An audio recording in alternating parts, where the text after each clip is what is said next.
1988년 9월 17일 태풍 셀마가 경남 통영 욕지도를 강타하던 그날 밤 61살 김재호 씨와 60살 부인 박순자 씨가 자신들의 양식장에서 흔적도 없이 사라졌습니다.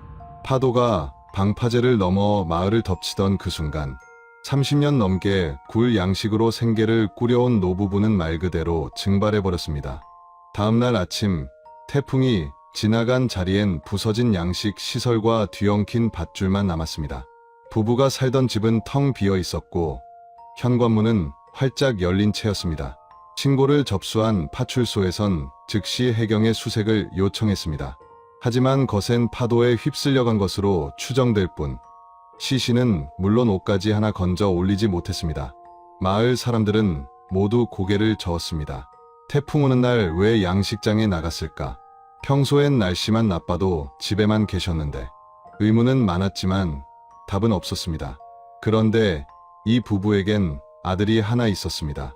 35살 김동수 씨. 마을에서 소문난 효자였습니다. 부모님 양식장 일을 10년 넘게 거들었고 결혼 후에도 아내와 함께 매일같이 부모님 댁을 찾았습니다. 마을 어르신들은 저런 아들 하나면 소원이 없겠다고 입을 모았습니다. 실종 사건 이후 김동수 씨 부부는 날마다 바닷가를 헤맸습니다. 파도에 떠밀려 올 부모님의 흔적을 무엇이든 찾아보겠다며 새벽부터 해질녘까지 해안가를 뒤졌습니다. 부모님이 돌아가신 것도 억울한데 시신이라도 찾아서 장례를 치러드려야 하지 않겠습니까? 눈물로 범벅이 된 며느리의 말에 마을 사람들도 함께 눈시울을 붉혔습니다.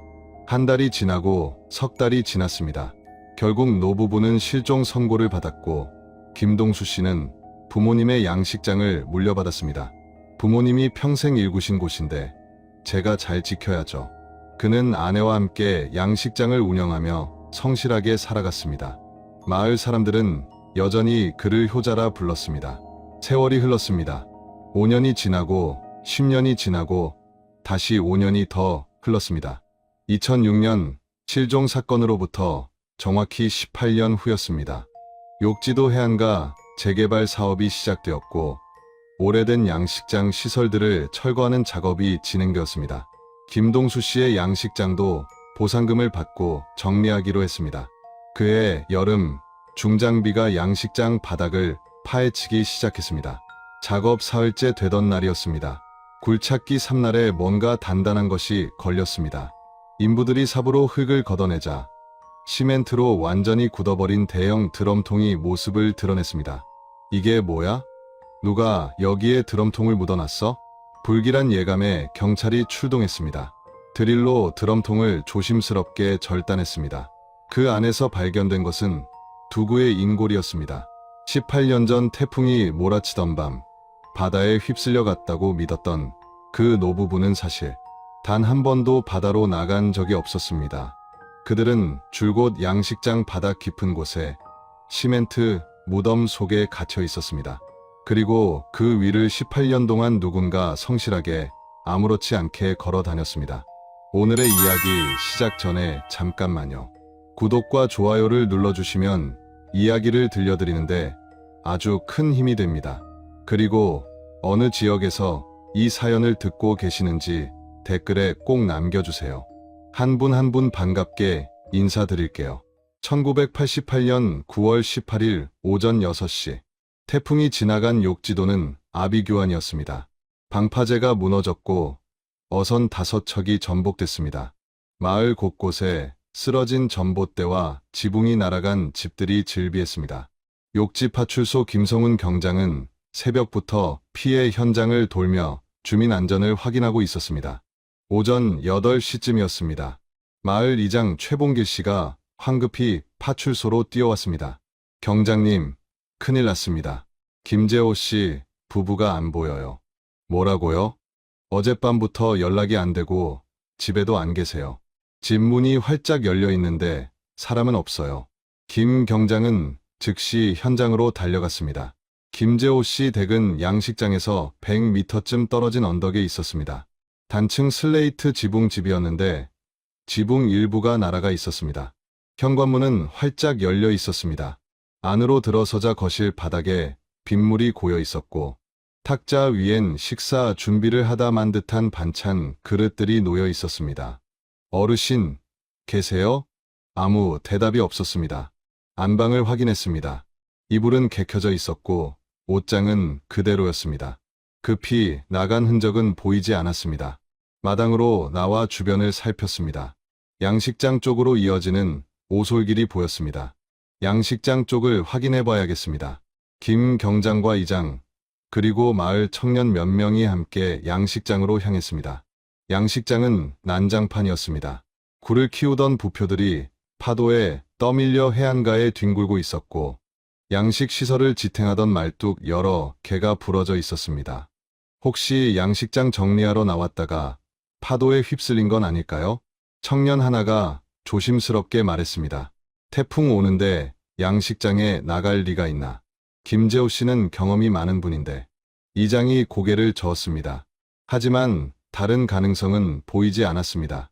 김 경장은 즉시 통영해양경찰서에 실종 신고를 접수했습니다.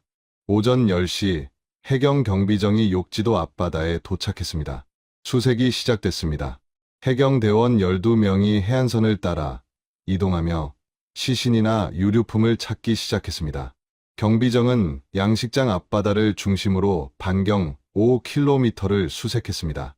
하지만 아무것도 발견되지 않았습니다. 오후 4시쯤 김재호 씨의 아들 김동수 씨가 파출소에 나타났습니다. 35살, 말은 체구의 선한 인상이었습니다. 옆엔 33쯤 되어 보이는 아내 오경희 씨가 함께였습니다. 부모님이 어디 계신 겁니까? 대체 무슨 일입니까? 김동수 씨의 목소리는 떨리고 있었습니다. 진정하세요. 지금 해경에서 수색 중입니다. 김 경장이 상황을 설명했습니다. 그럴 리가 없어요. 아버지는 태풍 예보만 나와도 양식장 근처에 안 가시는 분이에요. 절대 그럴 리가 없어요. 김동수 씨가 고개를 저었습니다. 혹시 어제 저녁에 부모님과 통화하셨습니까? 네, 저녁 6시쯤 전화했습니다. 태풍 조심하시라고요. 그때 아버지가 일찍 주무신다고 하셨어요. 집에 이상한 점은 없었습니까? 아침에 가보니까 문이 열려 있고 거실에 물이 고여 있었어요. 그것 말곤 특별한 건 없었습니다. 김 경장은 수첩에 내용을 적었습니다. 실종 전에 특별한 일은 없었습니까? 돈 문제라든가 누구와 다툼이 있었다든가. 전혀요. 부모님은 평범하게 사셨어요. 양식장 일하시고 저녁엔 텔레비전 보시고 그게 전부였어요. 오경희 씨가 남편 팔을 붙잡으며 눈물을 훔쳤습니다. 수색은 사흘간 계속됐습니다. 해경은 인근 섬들까지 범위를 확대했습니다. 조류를 계산해 시신이 떠밀려갈 만한 지점들을 집중 수색했습니다. 욕지도 주민 50여 명도 수색에 참여했습니다. 해안가 바위 틈, 동굴, 숲속까지 샅샅이 뒤졌습니다. 그러나 단 하나의 단서도 발견되지 않았습니다. 일주일이 지나자 수색은 중단됐습니다. 부부는 태풍에 휩쓸려 바다로 떠내려간 것으로 결론 내려졌죠. 1988년 9월 21일 통영경찰서 형사과 박인철 형사가 욕지도에 도착했습니다. 41살, 15년 경력의 베테랑이었습니다. 실종자 관련 기록 다 가져왔습니까? 파출소에서 김 경장이 서류 뭉치를 건넸습니다. 김재호, 61세, 박순자, 60세, 슬하의 자녀 일남, 양식업 종사, 특이사항 없음. 박 형사가 서류를 넘기며 중얼거렸습니다. 주변 탐문은 어떻게 됐습니까? 마을 주민 35명 조사했습니다. 모두 평소 김재호 씨 부부가 성실하고 조용하게 살았다고 증언했습니다. 아들 관계는요? 효자로 소문났습니다. 결혼하고도 매일 부모님 댁에 들렀다고 합니다. 박 형사는 고개를 끄덕였습니다. 그럼 직접 마을 사람들 만나보겠습니다. 오후 내내 박 형사는 마을을 돌며 주민들을 만났습니다. 김재호 씨 아시죠? 어떤 분이셨습니까? 과묵한 분이셨어요. 일만 하셨지. 술도 안 드시고 마을 일에도 별로 안 나오시고. 부부 사이는 어땠습니까? 나쁠 게 없었죠. 싸우는 것도 본 적 없고 조용히들 사셨어요. 대부분 비슷한 대답이었습니다. 그런데 양식장 근처에 사는 한 주민이 조금 다른 이야기를 했습니다. 66살 정만수 씨였습니다.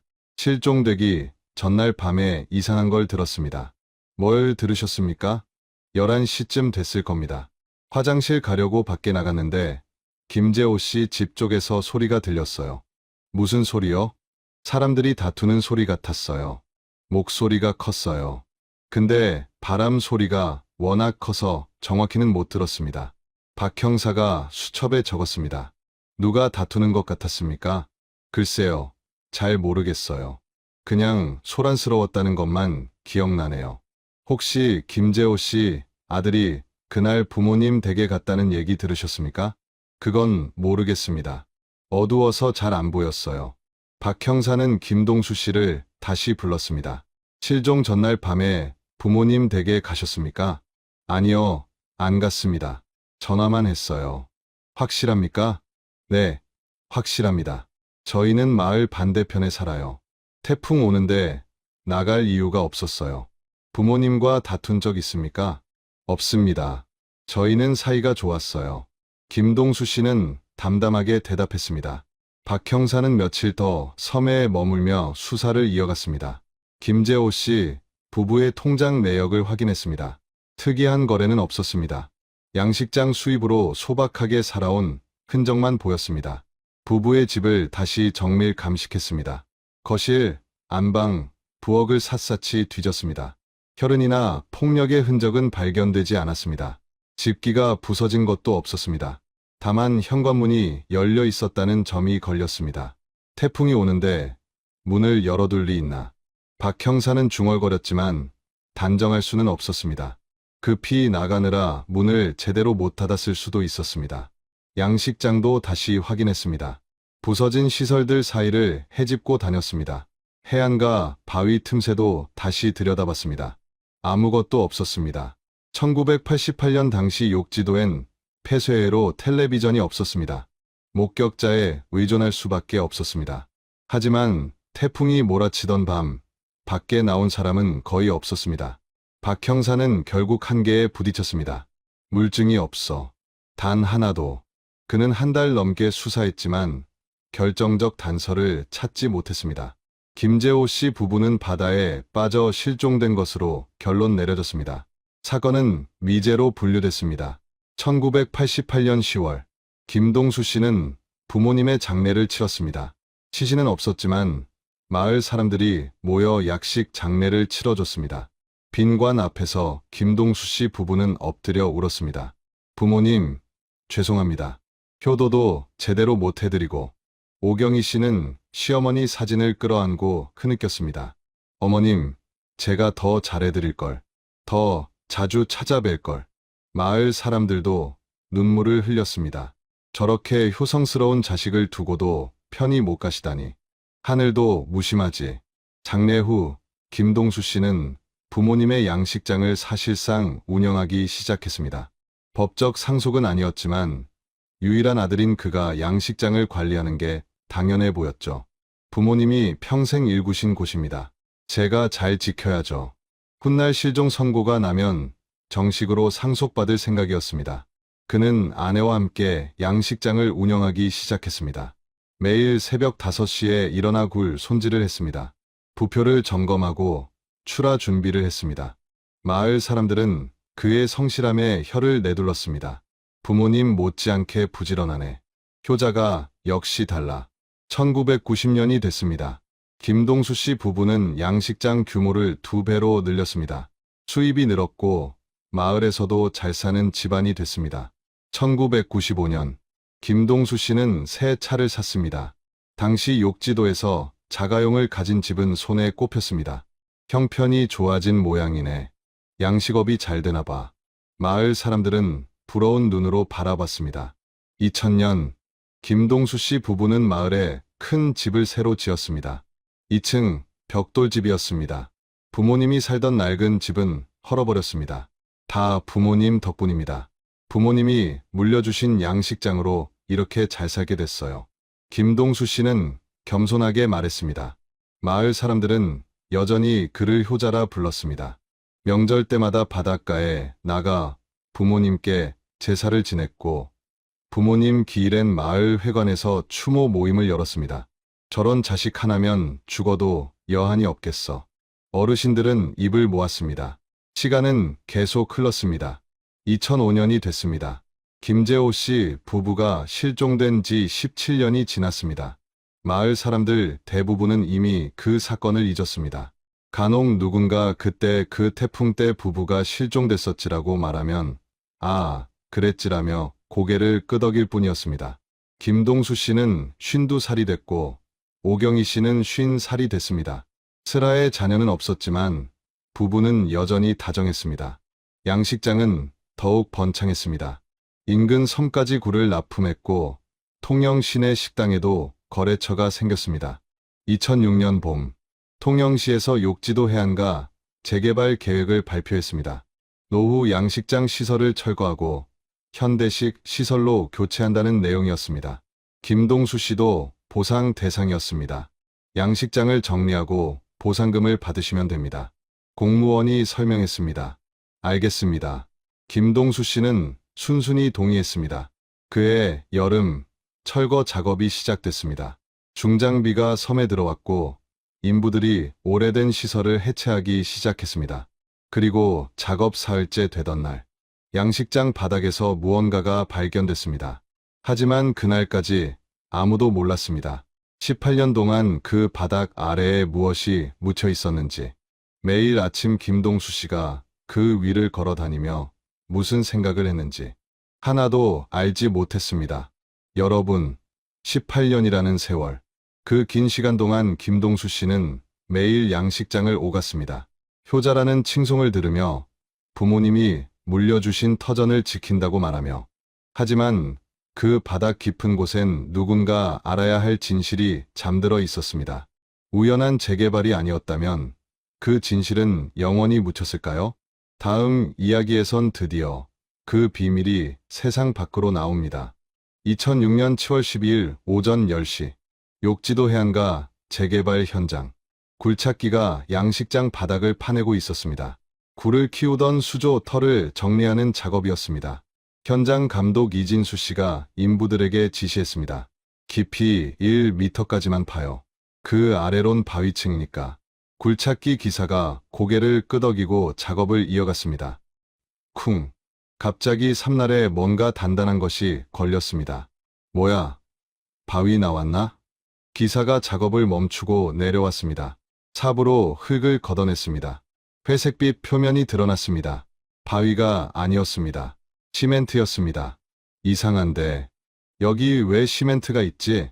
인부 셋이 더 모여들었습니다. 함께 흙을 파냈습니다. 점점 더 큰 형태가 나타났습니다. 원통형이었습니다. 드럼통처럼 생겼지만 완전히 시멘트로 굳어 있었습니다. 이거 드럼통 아니야? 근데 왜 시멘트로 쌓여 있어? 이 감독이 다가왔습니다. 드럼통을 살펴봤습니다. 표면을 두드렸습니다. 텅텅 소리가 났습니다. 속이 비어 있는 것 같은데. 열어볼까요? 아니, 잠깐. 이거 뭔가 이상해. 이 감독은 불길한 예감이 들었습니다. 18년 전 이 양식장 주인이 실종됐다는 이야기를 들은 적이 있었습니다. 작업 중단하고 경찰 불러요. 오전 11시. 욕지 파출소 최영민 경사가 현장에 도착했습니다. 38살, 5년 전 욕지도에 부임한 젊은 경찰이었습니다. 이게 뭡니까? 드럼통을 보자 최 경사도 표정이 굳었습니다. 일단 건드리지 마세요. 통영서에 연락하겠습니다. 오후 2시, 통영경찰서 형사과 강민우 형사가 현장에 도착했습니다. 46살, 20년 경력의 강력계 형사였습니다. 감식반 불렀습니까? 네, 오는 중입니다. 감식반이 도착했습니다. 전기 드릴을 가져왔습니다. 조심스럽게 절단하세요. 안에 뭐가 있을지 모릅니다. 감식반원이 드럼통 상단에 드릴을 대고 천천히 구멍을 뚫었습니다. 드르륵. 시멘트 가루가 떨어졌습니다. 구멍이 점점 커졌습니다. 감식반원이 손전등을 비췄습니다. 뭐가 보입니까? 강 형사가 물었습니다. 감식반원의 얼굴이 새하얗게 질렸습니다. 뼈가 보입니다. 현장이 술렁였습니다. 뭐라고요? 강 형사가 직접 확인했습니다. 구멍, 속을 들여다봤습니다. 손전등 빛에 하얗게 드러난 것은 분명 인골이었습니다. 모두 물러나세요. 여긴 범죄 현장입니다. 강 형사가 외쳤습니다. 오후 5시. 드럼통이 완전히 절단됐습니다. 시멘트 덩어리를 조심스럽게 드러냈습니다. 그 안에서 두 구의 인골이 나왔습니다. 한 구는 키가 큰 남성의 것으로 보였고 다른 한 구는 작은 체구의 여성 것으로 추정됐습니다. 신원 확인이 가능하겠습니까? 유골 상태가 좋지 않습니다. 하지만 치아가 남아 있어서 치과 기록으로 대조할 수 있을 겁니다. 국립과학수사연구원 법의학자가 말했습니다. 강 형사는 18년 전 실종 사건 기록을 떠올렸습니다.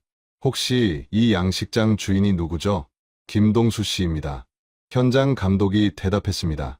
김동수, 18년 전 실종된 부부의 아들 아닙니까? 네, 맞습니다. 그분 부모님이 태풍 때 실종됐죠. 강 형사의 눈빛이 날카로워졌습니다. 김동수 씨, 지금 어디 있습니까? 마을에 있을 겁니다. 즉시 소환하세요. 2006년 7월 12일 오후 6시 통영경찰서 조사실. 김동수 씨가 의자에 앉아 있었습니다. 얼굴은 창백했고 손은 떨리고 있었습니다. 드럼통 안에서 유골 두 구가 발견됐습니다. 강 형사가 차갑게 말했습니다. 예? 무슨 말씀이세요? 김동수 씨가 놀란 표정을 지었습니다. 당신 양식장 바닥에서 시멘트로 굳어진 드럼통이 나왔습니다. 안에 인골이 있었어요. 그럴 리가요. 저는 아무것도 모릅니다. 18년 전 당신 부모님이 실종됐죠? 네, 하지만 그 유골이 당신 부모님일 가능성이 큽니다. 김동수 씨는 입을 다물었습니다. 얼굴에서 핏기가 완전히 빠졌습니다. 신원 확인은 며칠 걸립니다. 하지만 당신은 설명해야 합니다. 당신 양식장 바닥에 왜 시멘트 드럼통이 묻혀 있었습니까? 저는 정말 모릅니다. 그런 게 있는 줄도 몰랐어요. 18년 동안 양식장을 운영하면서 몰랐다고요? 네, 전혀 몰랐습니다.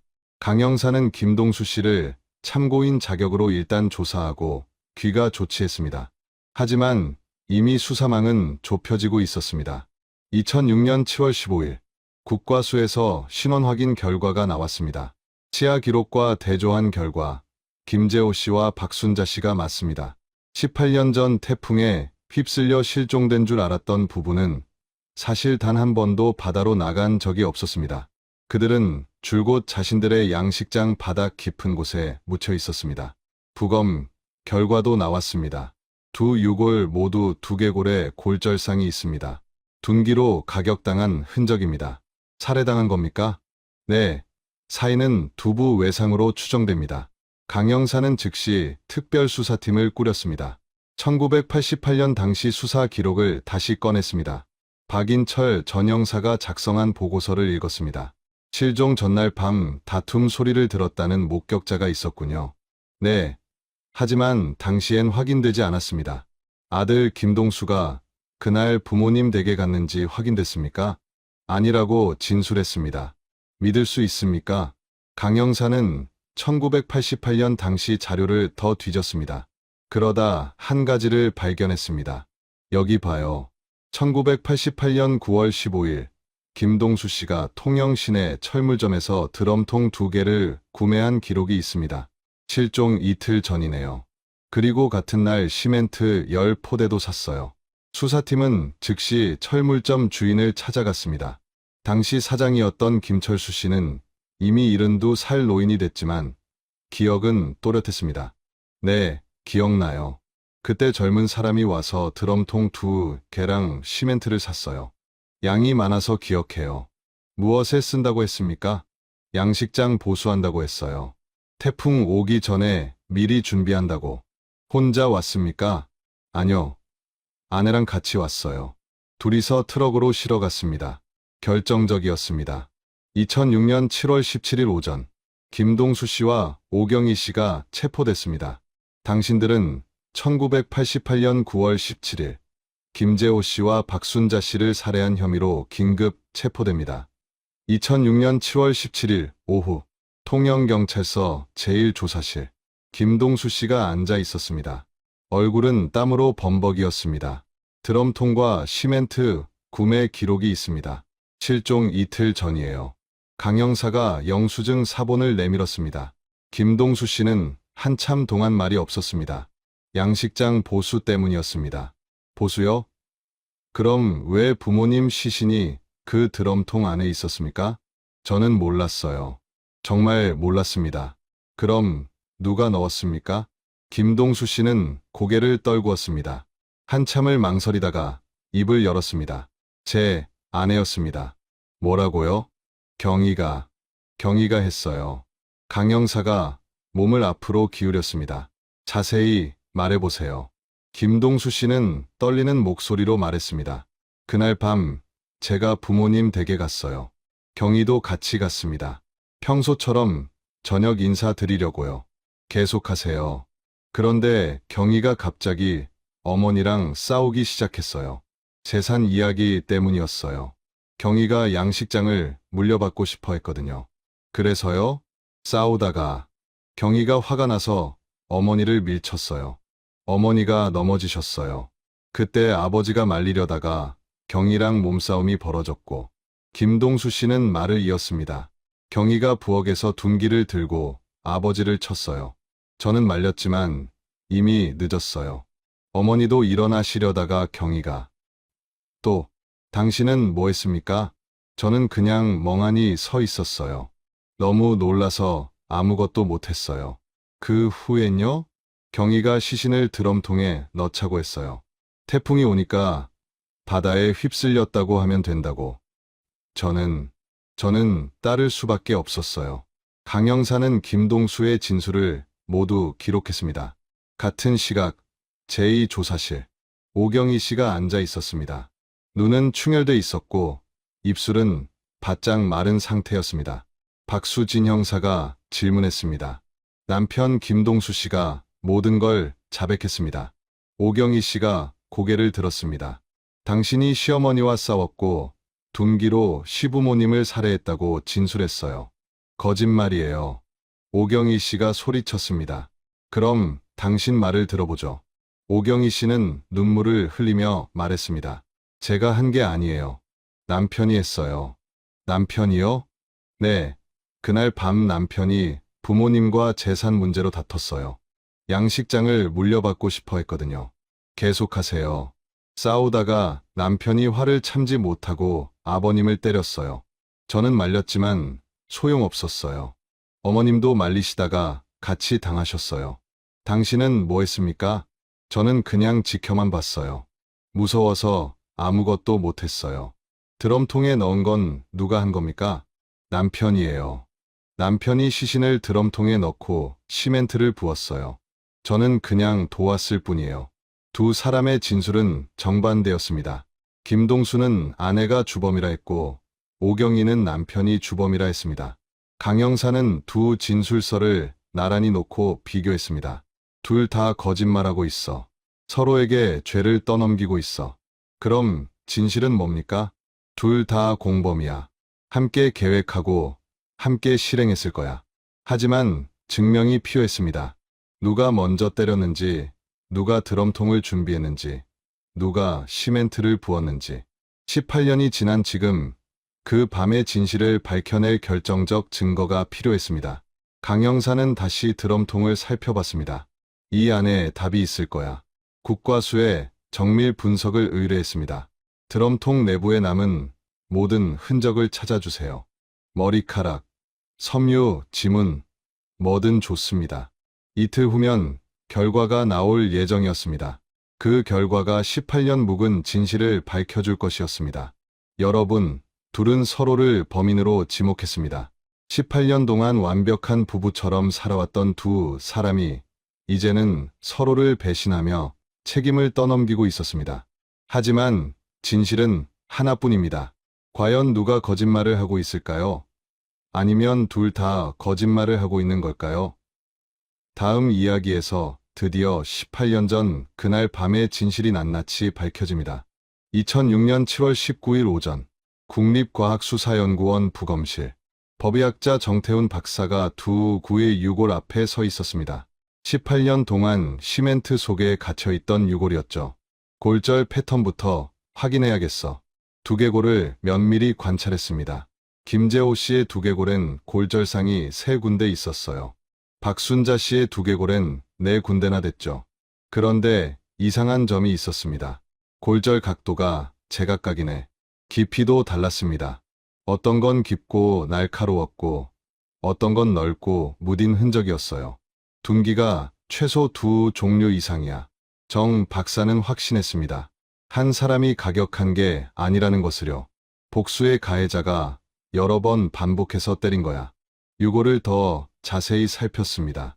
박순자 씨의 손뼈를 확인하던 중 손톱 아래쪽에서 뭔가 발견됐어요. 이게 뭐지? 미세한 조직 샘플이었습니다. 방어 과정에서 가해자를 핥히었을 때 남은 피부 조직일 가능성이 있어.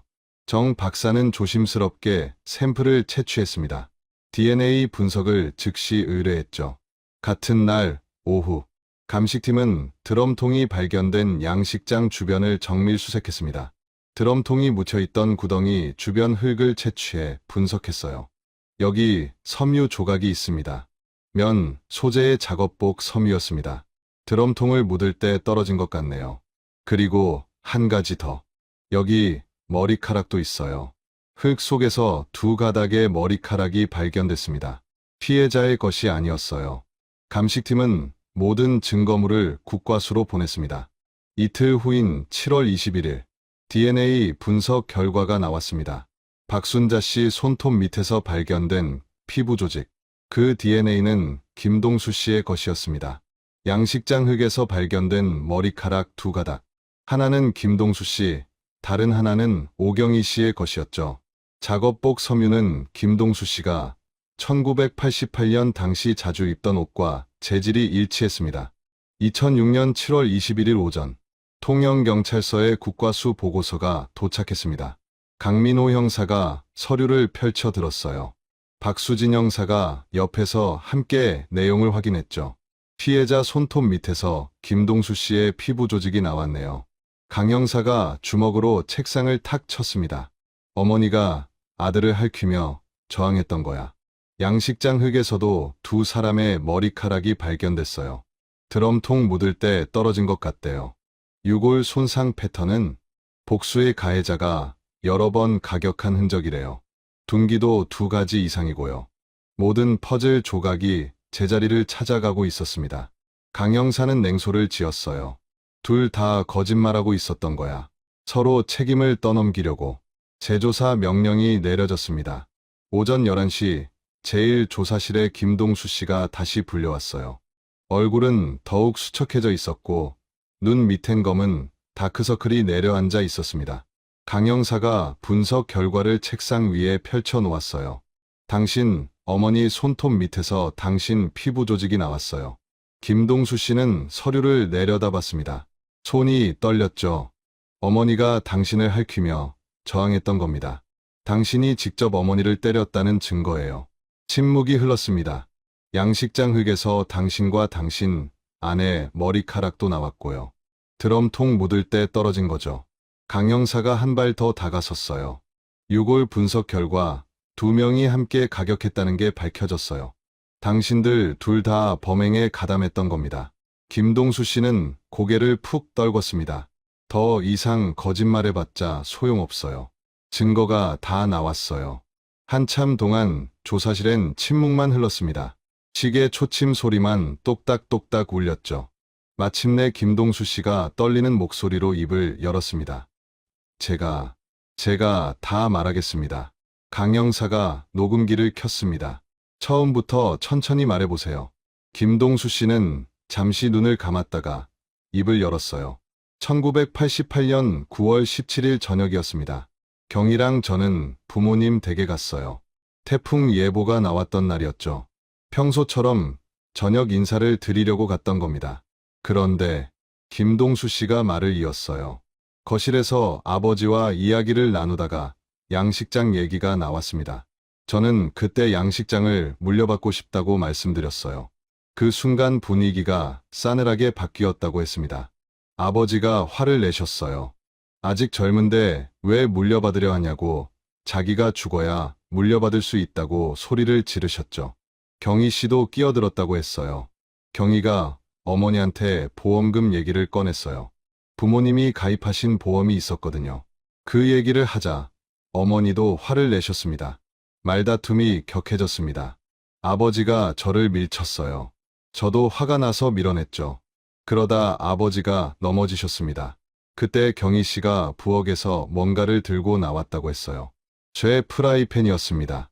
경희가 그걸 들고 와서 일어나시려는 아버지 머리를 내리쳤어요. 김동수 씨의 목소리가 떨렸습니다.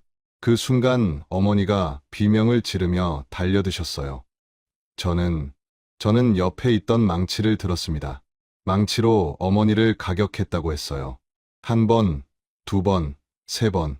정신을 차려보니 부모님 두 분 다 쓰러져 계셨습니다. 숨을 쉬지 않으셨어요. 강 형사가 물었어요. 그 후엔 어떻게 했습니까? 경희가 태풍을 이용하자고 했어요. 바다에 휩쓸려 갔다고 하면 의심받지 않을 거라고. 이틀 전에 미리 준비해둔 드럼통이 있었다고 했습니다. 원래 양식장 보수용으로 샀던 건데 그걸 이용하기로 했어요. 시신을 드럼통에 넣었죠. 시멘트를 부어 완전히 밀봉했습니다.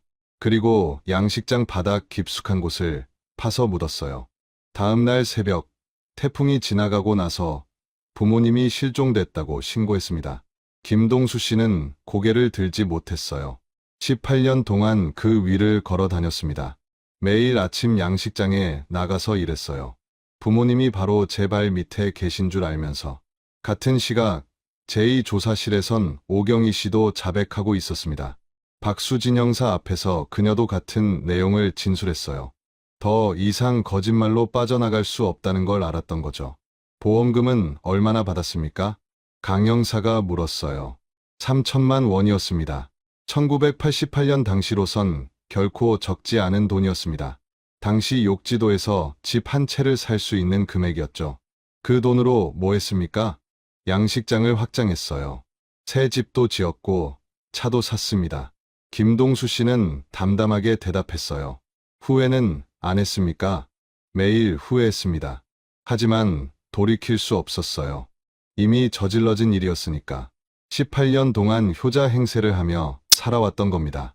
마을 사람들의 칭찬을 들으면서 부모님 제사를 지내면서 그 모든 걸 연기로 해냈던 거죠. 다른 공범은 없습니까?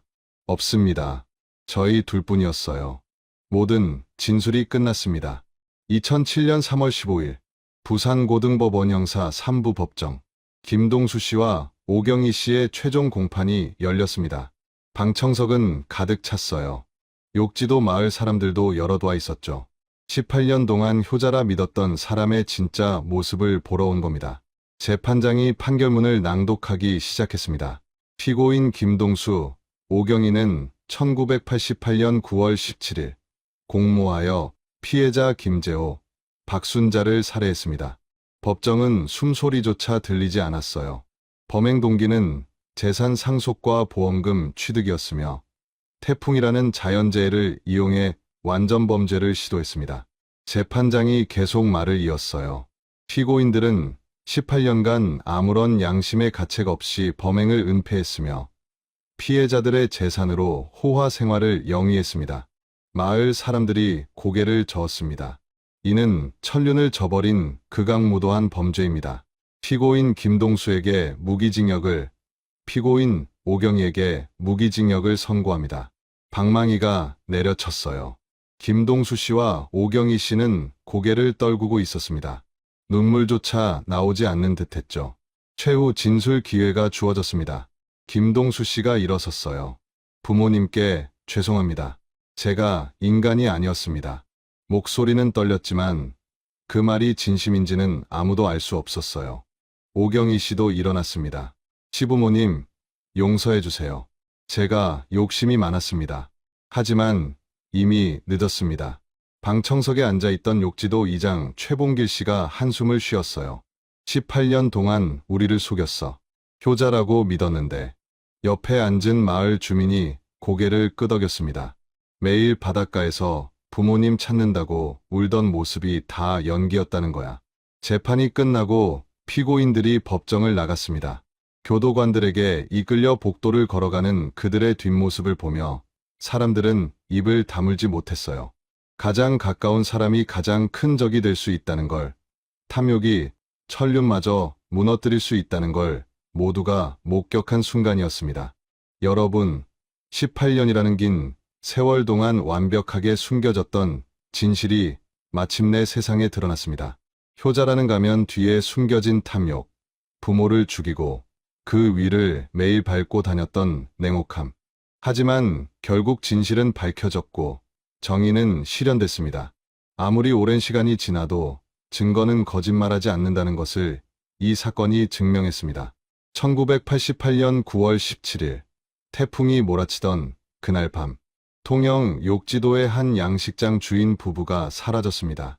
마을 사람들은 태풍에 휩쓸려 바다로 떠내려갔을 거라 믿었죠. 경찰도 해경도 그렇게 결론 내렸습니다. 하지만 진실은 달랐습니다. 그들은 단 한 번도 바다로 나간 적이 없었어요.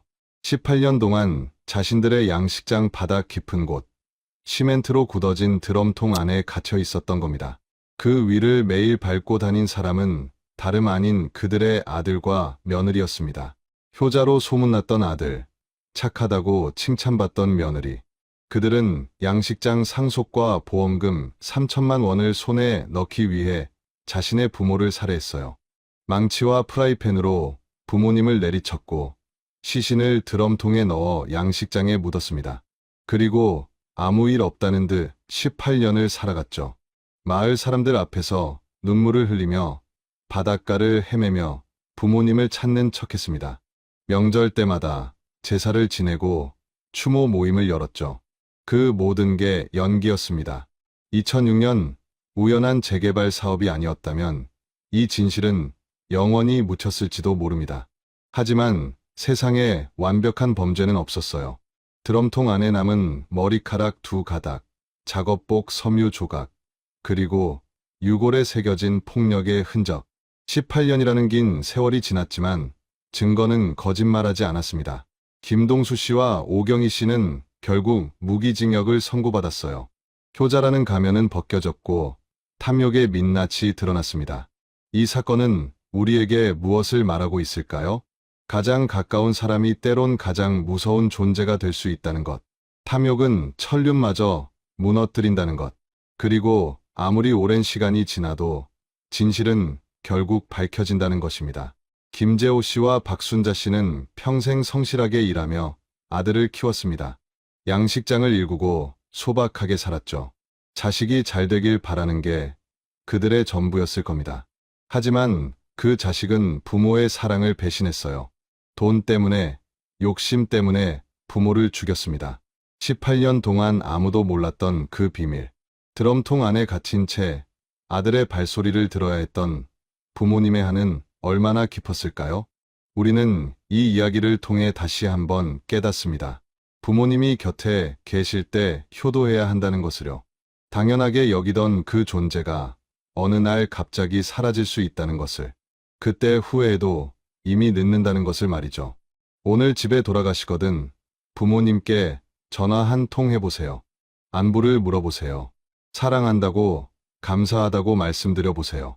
그 한마디가 부모님께는 세상 어떤 선물보다 큰 기쁨이 될 겁니다.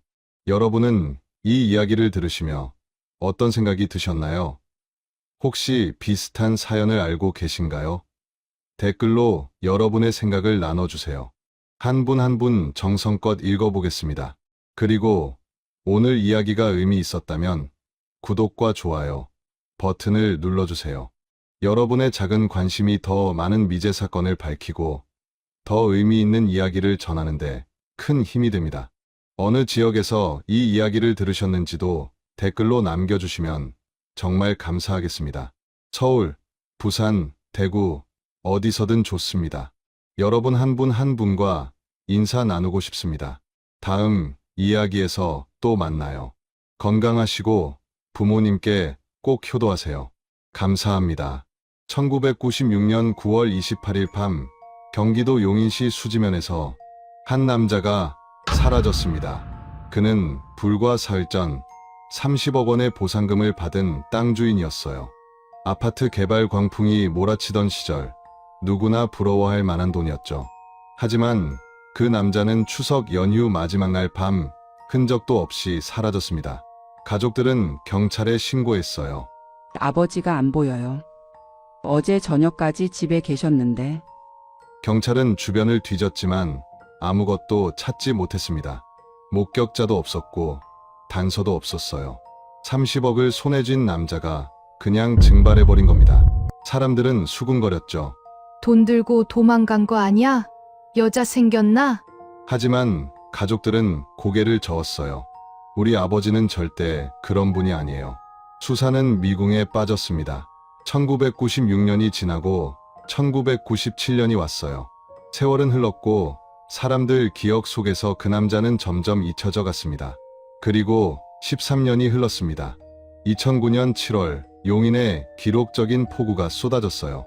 산사태가 일어났고 토사가 무너져 내렸죠. 등산객 한 명이 뿌리째 뽑힌 나무 아래에서 뭔가를 발견했습니다. 하얗게 바랜 뼈. 경찰이 출동했고 국과수가 움직였어요. DNA 검사 결과 그 뼈의 주인은 13년 전 사라진 바로 그 남자였습니다. 두개골은 심하게 함몰되어 있었어요. 누군가 강한 힘으로 내리쳤다는 증거였죠. 수사팀이 재구성했습니다.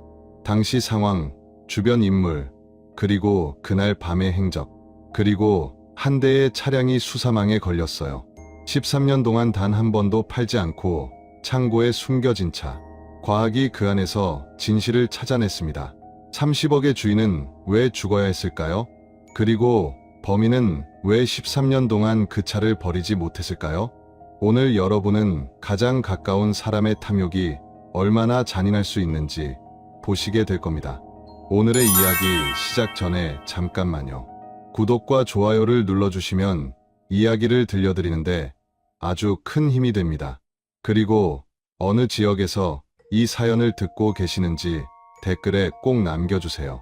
한 분 한 분 반갑게 인사드릴게요. 1996년 대한민국은 부동산 광풍에 휩싸여 있었습니다. 특히 경기도 용인시 수지면은 그 중심이었어요. 서울 접근성이 좋고 땅값은 아직 저렴했죠. 건설사들이 앞다퉈 땅을 매입했고 개발 계획이 쏟아졌습니다. 여기 아파트 들어서면 대박이야. 지금 안 사면 평생 후회해. 복덕방마다 사람들로 북적였어요. 그 한복판에 박영수라는 남자가 있었습니다.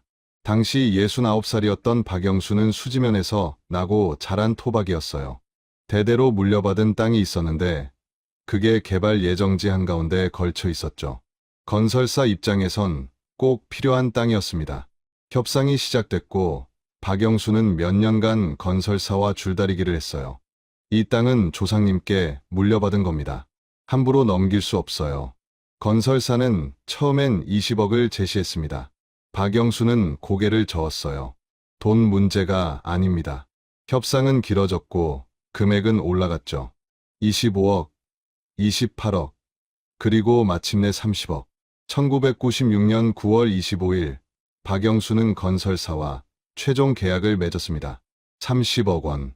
당시로선 상상하기 힘든 거금이었어요. 주변 사람들은 부러워했죠.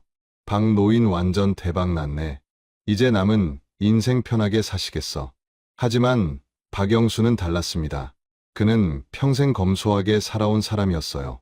자식들에게도 돈보다 중요한 건 사람이라고 가르쳤죠. 보상금을 받은 이틀 뒤인 9월 27일, 박영수는 가족들을 불러 모았습니다.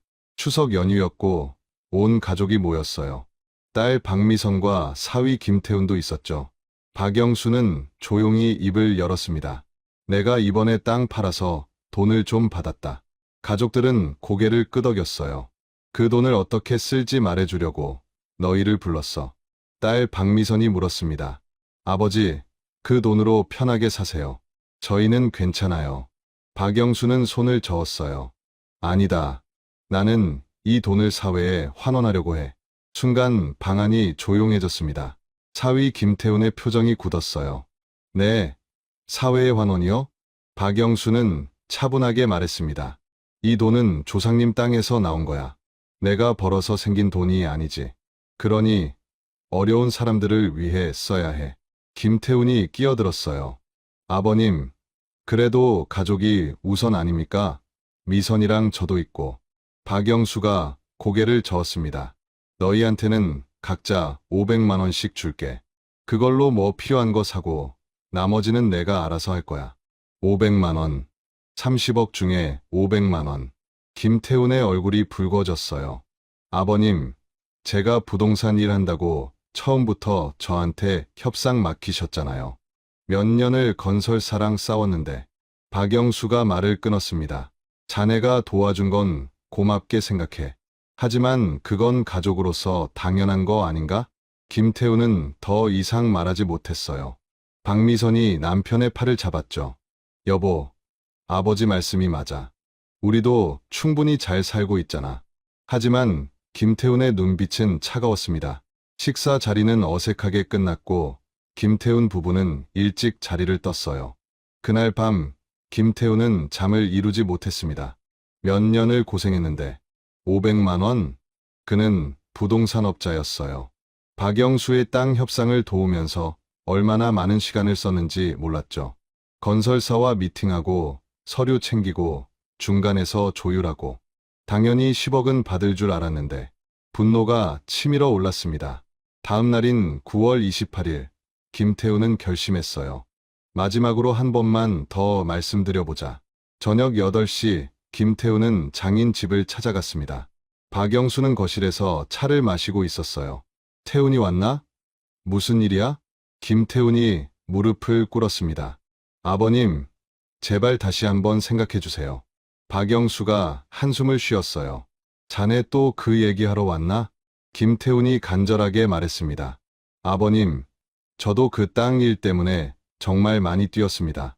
건설사 사장 만나고 서류 검토하고 최소한 5억만 주세요. 5억이면 제가 사업 확장할 수 있어요. 박영수는 고개를 저었어요. 안 된다. 내 결정은 변하지 않아. 김태훈의 목소리가 높아졌습니다.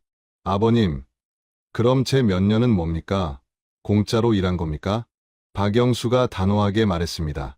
자네가 도와준 건 고맙게 생각해. 하지만 그건 사위로서 당연한 도리 아닌가? 돈을 바라고 한 일이었나? 김태훈은 말문이 막혔어요. 박영수가 일어섰습니다. 나는 내일 아침에 사회복지재단에 연락할 거야. 돈은 이미 정리했어. 자네는 그만 돌아가게.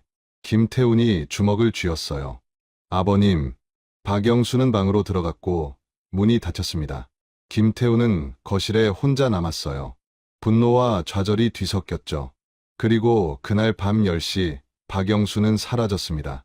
9월 29일 아침 7시 박미선이 아버지 집에 전화를 걸었습니다. 아버지, 어제 태훈이가 찾아갔던데 괜찮으셨어요? 전화를 받는 사람이 없었어요. 이상했습니다. 박영수는 평소 새벽 5시면 일어나는 사람이었거든요.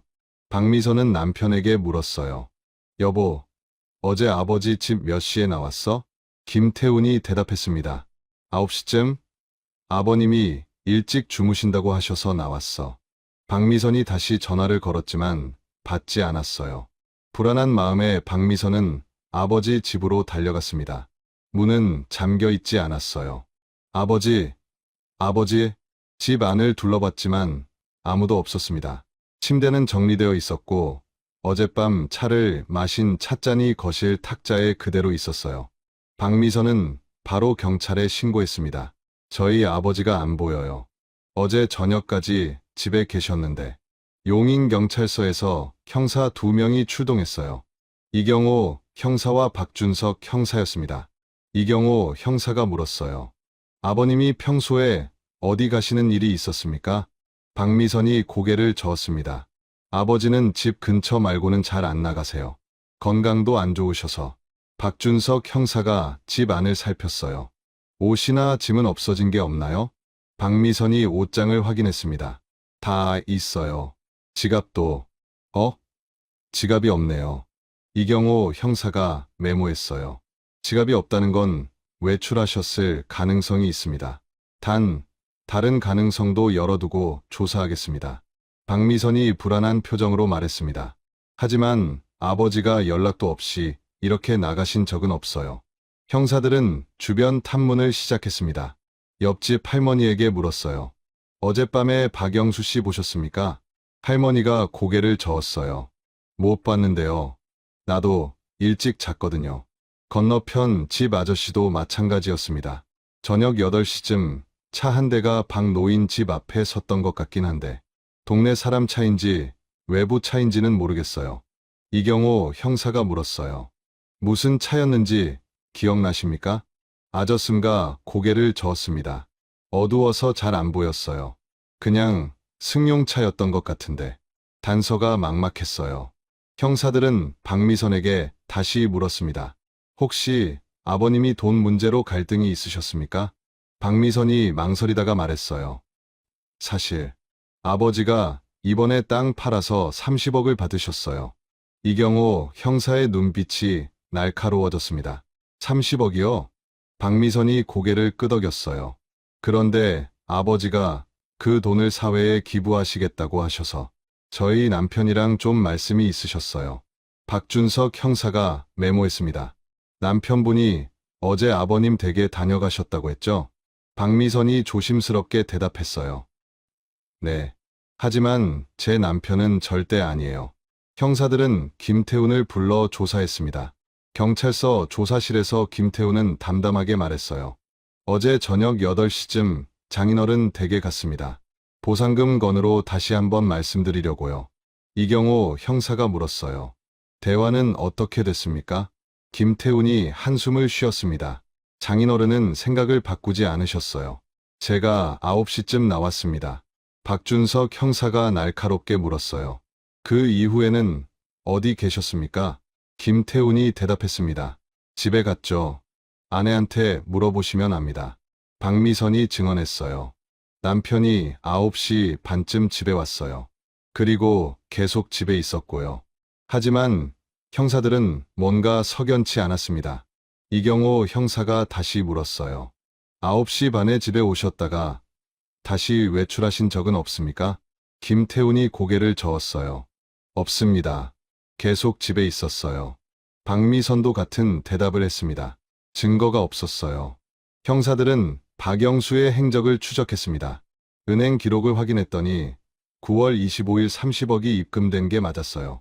하지만 그 이후 출금 기록은 없었습니다. 돈을 찾지 않았다는 건 도망간 게 아니란 얘기인데 주변 버스터미널, 기차역을 뒤졌지만 박영수를 본 사람은 없었어요. 택시 기사들에게도 물었지만 마찬가지였습니다. 69살 노인이 밤에 혼자 어디 갈 수 있을까? 수사는 답보 상태였어요. 일주일이 지나고 한 달이 지났습니다. 박영수는 여전히 나타나지 않았어요. 10월 중순 이경호 형사는 박미선을 다시 불렀습니다. 한 가지만 더 여쭤보겠습니다. 9월 28일 밤 남편분이 정말 집에만 계셨습니까? 박미선이 눈을 깜빡였어요. 네, 그렇다고 말씀드렸잖아요. 이경호 형사가 조용히 말했습니다. 다시 한번 잘 생각해 보세요. 혹시 새벽에 외출하신 적은 없었나요? 박미선의 표정이 굳어졌습니다. 왜 자꾸 제 남편을 의심하세요? 이경호 형사가 차분하게 말했어요. 의심하는 게 아닙니다. 단지 정확한 사실을 알고 싶을 뿐이에요. 박미선이 한참을 망설이다가 입을 열었습니다.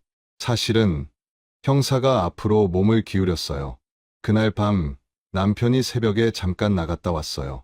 이경호 형사의 눈빛이 날카로워졌습니다. 몇 시쯤입니까? 박미선이 한참을 망설이다가 입을 열었습니다. 사실은 형사가 앞으로 몸을 기울였어요. 그날 밤 남편이 새벽에 잠깐 나갔다 왔어요. 이경호 형사의 눈빛이 날카로워졌습니다. 몇 시쯤입니까? 박미선이 떨리는 목소리로 말했어요. 새벽 2시쯤요. 잠결에 현관문 닫히는 소리가 들려서 깼어요. 남편이 없길래 이상했는데 형사가 물었어요. 언제 돌아오셨습니까? 박미선이 대답했습니다. 4시쯤요. 제가 시계를 봤거든요. 그런데 남편 바지 끝에 흙이 잔뜩 묻어 있었어요. 이경호 형사가 물었습니다. 흙이요? 그때 뭐라고 하던가요? 박미선이 고개를 저었어요. 산책하다가 넘어졌다고 했어요. 새벽에 산책을 한다는 게 이상했지만 저는 그냥 넘겼어요. 2시간, 새벽 2시부터 4시까지 2시간. 이경호 형사가 다그쳤어요. 왜 진작 말씀 안 하셨습니까? 박미선이 눈물을 글썽였습니다. 남편한테 물어봤더니 편의점 갔다 왔다고 해서 설마 했어요. 형사들은 즉시 김태훈을 다시 소환했습니다. 조사실에서 김태훈은 당황한 기색 없이 대답했어요. 맞습니다. 새벽에 나갔다 왔어요. 이경호 형사가 물었습니다. 어디 갔다 오셨습니까? 김태훈이 차분하게 말했어요. 잠이 안 와서 드라이브 했습니다. 머리도 식힐 겸. 박준석 형사가 따져 물었어요. 어디로 드라이브 가셨습니까? 김태훈이 대답했습니다. 그냥 동네 한 바퀴 돌았어요. 특별히 어디 간 건 아니고요. 형사가 날카롭게 물었어요. 새벽 2시에 드라이브를요?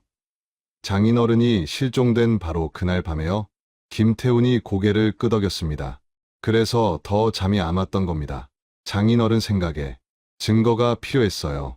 형사들은 김태훈의 차량을 압수했습니다. 1993년식 현대 소나타였어요.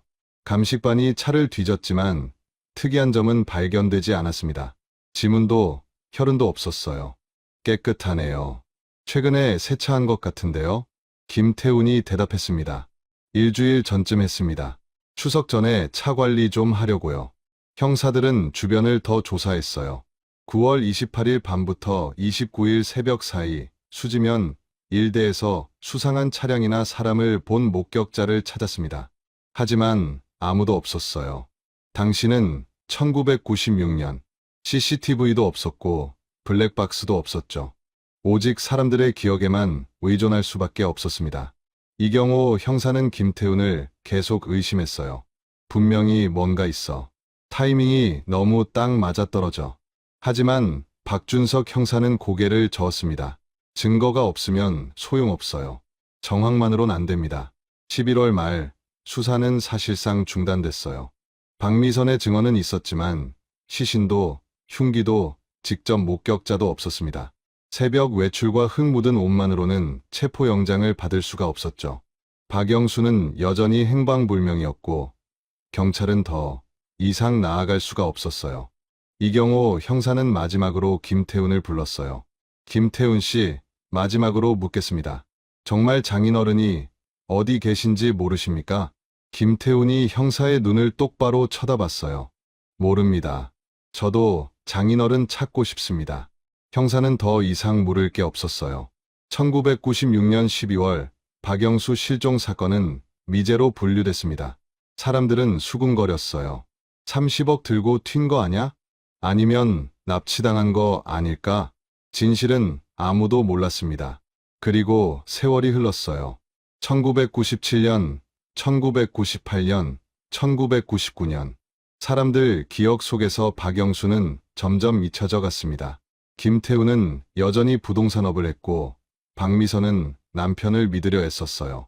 하지만 가끔 밤마다 박미선은 생각했습니다. 그날 밤 남편이 정말 드라이브만 한 걸까? 의심은 마음 한구석에 남아 있었지만 증거가 없었어요. 10년이 흘렀고 13년이 지났습니다. 그리고 2009년 7월 자연이 진실을 토해냈습니다. 여러분, 30억을 손에 쥔 박영수 노인은 그날 밤 사라졌습니다. 사위는 알리바이가 완벽했고 경찰은 증거를 찾지 못했죠. 하지만 딸 박미선의 마음속엔 지울 수 없는 의심 하나가 남았어요. 새벽 2시 남편은 정말 드라이브만 한 걸까요? 13년 뒤 폭우가 쏟아진 용인 뒷산에서 백골이 발견됩니다. 과학은 무엇을 밝혀낼까요? 그리고 그 차는 왜 13년 동안 팔리지 않았을까요? 2009년 7월 12일 용인에 기록적인 폭우가 쏟아졌습니다. 장마전선이 정체되면서 하루 만에 300mm가 넘는 비가 내렸어요. 산사태 경보가 발령됐고 주민들은 대피했습니다. 수지구 일대 야산 곳곳에서 토사가 무너져 내렸어요. 나무들이 뿌리째 뽑혔고 산길이 끊어졌죠. 7월 14일, 비가 그치고 날이 개었습니다. 오전 10시쯤 등산객 한 명이 평소 다니던 산길을 걷고 있었어요. 최병철이라는 52살 남자였습니다. 그는 비 온 뒤 산의 공기를 좋아했어요. 역시 비 온 다음 날이 최고야. 산길을 오르는데 뭔가 이상했습니다. 평소엔 없던 큰 구덩이가 길 옆에 생겨 있었어요. 토사가 쓸려 내려가면서 생긴 거였죠. 최병철이 구덩이 쪽으로 다가갔습니다. 그리고 그는 숨이 멎는 걸 느꼈어요. 구덩이 안에 하얀 뼈가 보였거든요. 이게 뭐지? 자세히 보니 사람 두개골이었습니다. 갈비뼈와 팔뼈도 흙 속에 반쯤 묻혀 있었어요. 최병철은 바로 신고했습니다. 여보세요. 경찰서죠? 산에서 사람 뼈 발견했어요. 30분 뒤 용인동부경찰서에서 경찰들이 출동했어요. 감식반도 함께 움직였습니다. 현장을 확인한 김현수 경위는 즉시 국과수에 연락했어요. 6월 발견했습니다. 감식 지원 요청합니다. 국립과학수사연구원에서 법의학자 이주연 박사가 파견됐습니다. 이주연 박사는 현장을 꼼꼼히 살폈어요. 성인 남성으로 보입니다. 골격 상태로 봐선 최소 10년 이상 경과했네요. 유골을 조심스럽게 수습했습니다. 두개골, 갈비뼈, 척추, 팔다리뼈, 거의 완전한 형태였어요. 이주연 박사가 두개골을 자세히 관찰했습니다. 여기 보세요. 두개골 뒷부분이 심하게 함몰되어 있었어요. 외부 충격에 의한 손상입니다. 둔기로 강하게 맞은 흔적이에요. 김현수 경위가 물었습니다. 타살 가능성이 있다는 말씀이신가요? 이주연 박사가 고개를 끄덕였어요. 가능성이 아니라 거의 확실합니다. 이 정도 손상은 사고로 생기기 어렵거든요. 유골은 국과수로 이송됐습니다. 정밀 감식이 시작됐어요. 이주연 박사는 뼈에서 DNA를 채취했습니다. 보존 상태가 생각보다 괜찮네요. DNA 추출 가능할 것 같습니다. 일주일 뒤인 7월 21일 DNA 분석 결과가 나왔어요. 경기 남부경찰청 강력팀에서 정민호 형사가 결과를 받아봤습니다. DNA 프로필 확보했습니다. 이제 실종자 DB랑 대조해보죠. 경찰청 실종자 데이터베이스에는 수천 명의 정보가 있었어요. 그 중에서 용인 지역 10년 이상 실종자를 추렸습니다. 15명이 나왔어요. 하나씩 DNA를 대조하기 시작했습니다. 첫 번째, 불일치. 두 번째, 불일치. 세 번째, 불일치. 13번째까지 모두 불일치였어요. 14번째, 정민호 형사가 화면을 응시했습니다. 일치합니다. 박영수, 1996년 9월 28일 실종. 당시 69살. 정민호 형사는 즉시 과거 사건 기록을 찾았어요.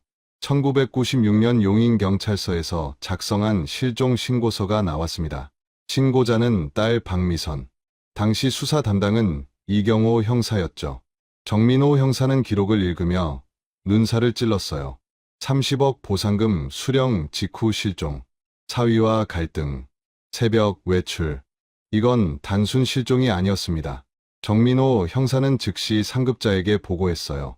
팀장님, 이거 재수사 들어가야 할 것 같습니다. 보고를 받은 경기남부경찰청은 사흘 뒤 강력이팀에 재수사를 공식 지시했습니다. 팀장 한석주 경감, 정민호 형사, 그리고 김현수 경위. 셋이서 1996년 기록을 샅샅이 뒤졌어요. 당시 수사에서 사위 김태훈이 유력한 용의자였네요. 한석주 팀장이 메모를 정리했습니다. 하지만 증거 불충분으로 입건하지 못했고 정민호 형사가 말했어요. 이제 시신이 나왔으니 다릅니다. 과학으로 증명할 수 있어요. 재수사가 시작됐습니다. 7월 23일 재수사팀은 박미선을 찾아갔습니다. 당시 박미선은 수지구 아파트에 살고 있었어요. 문을 연 박미선의 얼굴은 헬쑥했습니다. 경찰에서 연락받았어요. 아버지를 찾으셨다고. 한석주 팀장이 조심스럽게 말했어요. 유골의 DNA가 아버님과 일치했습니다.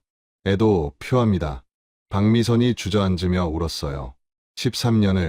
13년을 기다렸는데 이런 식으로 정민호 형사가 물었습니다. 몇 가지 여쭤봐도 될까요? 박미선이 눈물을 닦으며 고개를 끄덕였어요. 남편분 김태훈 씨는 지금 어디 계십니까? 박미선의 표정이 굳어졌습니다. 저희 10년 전에 이혼했어요. 형사들이 놀란 표정으로 물었어요. 이혼 사유가 뭡니까? 박미선이 잠시 망설이다 말했습니다. 아버지 일 때문이었어요. 사건 이후로 남편을 온전히 믿을 수가 없었어요. 그 새벽 외출도, 바지에 묻은 흙도, 설명을 들어도 납득이 안 됐거든요. 몇 년을 버티다가 결국 헤어졌습니다. 정민호 형사가 물었어요. 어떤 의심이었습니까? 박미선이 떨리는 목소리로 대답했어요. 그날 밤 남편이 새벽에 나갔다 온 거요. 드라이브 했다고 했지만 저는 믿을 수가 없었어요. 한석주 팀장이 메모하며 물었습니다. 김태훈 씨는 지금 어디 삽니까? 박미선이 대답했어요. 용인시 기흥구요. 아직도 부동산 일하고 있을 거예요. 제 수사팀은 즉시 김태훈을 소환했습니다. 7월 25일 경기 남부경찰청 조사실. 많이 늙은 김태훈이 들어왔어요. 13년 전보다 머리가 많이 벗겨졌고 얼굴엔 주름이 깊었습니다. 한석주 팀장이 말했어요. 장인어른 유골이 발견됐습니다. 알고 계십니까? 김태훈이 고개를 끄덕였어요. 전처한테 연락받았습니다. 정민호 형사가 날카롭게 물었어요. 1996년 9월 28일 밤 어디 계셨습니까? 김태훈이 차분하게 대답했습니다. 13년 전 일인데 정확히 기억나겠습니까? 하지만 당시 경찰 조사 때 다 말씀드렸을 겁니다. 한석주 팀장이 기록을 펼쳤어요. 여기 보니까 장인어른 댁에 저녁 8시에 갔다가 9시에 나오셨다고 했네요. 그리고 새벽 2시에 외출했다가 4시에 귀가하셨고요. 김태훈이 대답했어요. 그렇게 진술했다면 그랬겠죠. 정민호 형사가 다그쳤습니다. 새벽에 어디 갔다 오셨습니까? 김태훈이 눈을 감았어요. 드라이브 했다고 했던 것 같은데. 형사가 목소리를 높였어요. 장인어른이 실종된 바로 그날 밤 새벽에 드라이브요? 김태훈이 형사를 똑바로 쳐다봤습니다. 그래서 저를 의심하시는 겁니까? 13년 전에도 조사받았고 혐의 없었잖아요. 한석주 팀장이 조용히 말했어요. 당시엔 시신이 없었습니다. 하지만 지금은 다릅니다. 김태훈의 표정이 굳어졌어요. 제 수사팀은 국과수의 두개골 정밀 분석을 의뢰했습니다. 이주연 박사가 현미경으로 함몰 부위를 관찰했어요. 금속 파편이 박혀 있습니다. 정민호 형사가 물었어요. 어떤 금속입니까? 이주연 박사가 성분 분석을 했습니다. 철합금이네요. 공구류에서 흔히 발견되는 성분입니다. 한석주 팀장이 메모했어요. 렌치나 망치 같은 거 말씀이신가요? 이주연 박사가 고개를 끄덕였습니다. 그럴 가능성이 높습니다. 둔기로 강하게 타격했을 때 금속 조각이 두개골에 박힐 수 있거든요. 형사들은 다시 1996년 기록을 뒤졌어요. 당시 김태훈의 차량을 압수수색했다는 기록이 있었습니다.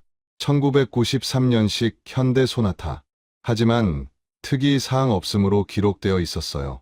정민호 형사가 의문을 제기했습니다.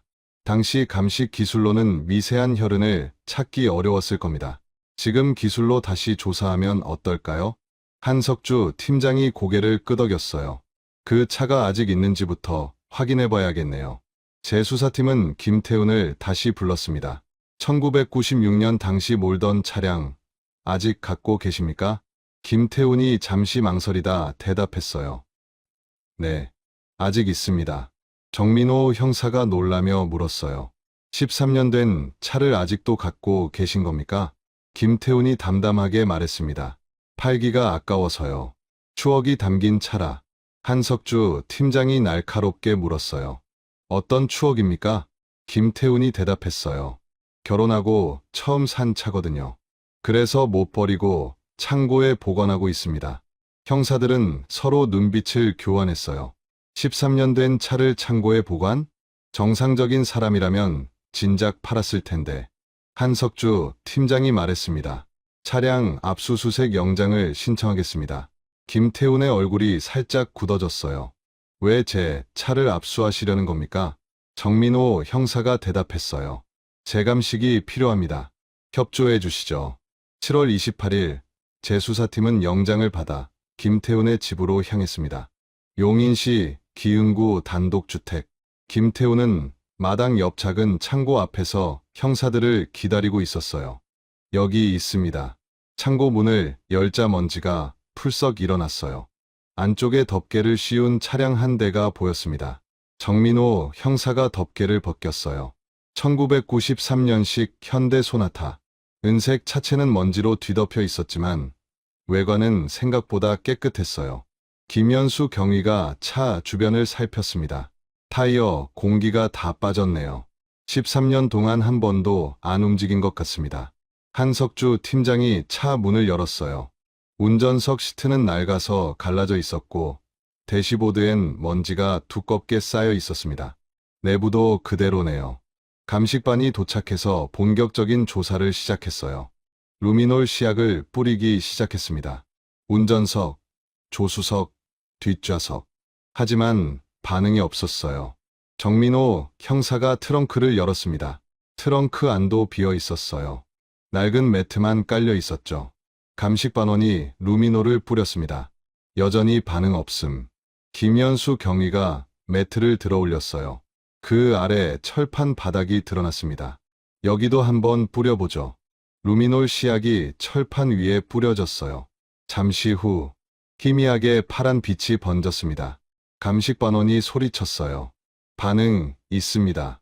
형사들이 모여들었어요. 트렁크 바닥 한쪽 모서리에서 루미놀이 파랗게 빛나고 있었습니다. 혈은 반응이었어요. 한석주 팀장이 김태훈을 쳐다봤어요.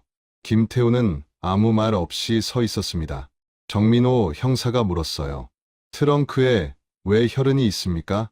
김태훈이 차분하게 대답했어요. 13년 전 일인데 어떻게 합니까? 낚시 다니면서 고기 실었을 수도 있고. 한석주 팀장이 고개를 저었어요.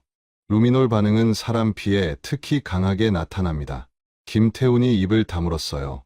감식반원이 철판 표면을 면봉으로 채취했습니다. DNA 검사 돌려보겠습니다. 차량은 국과수로 이송됐어요. 트렁크 매트, 철판, 심지어 공구함까지 모두 압수됐습니다. 김태훈은 재수사팀에 연행됐어요.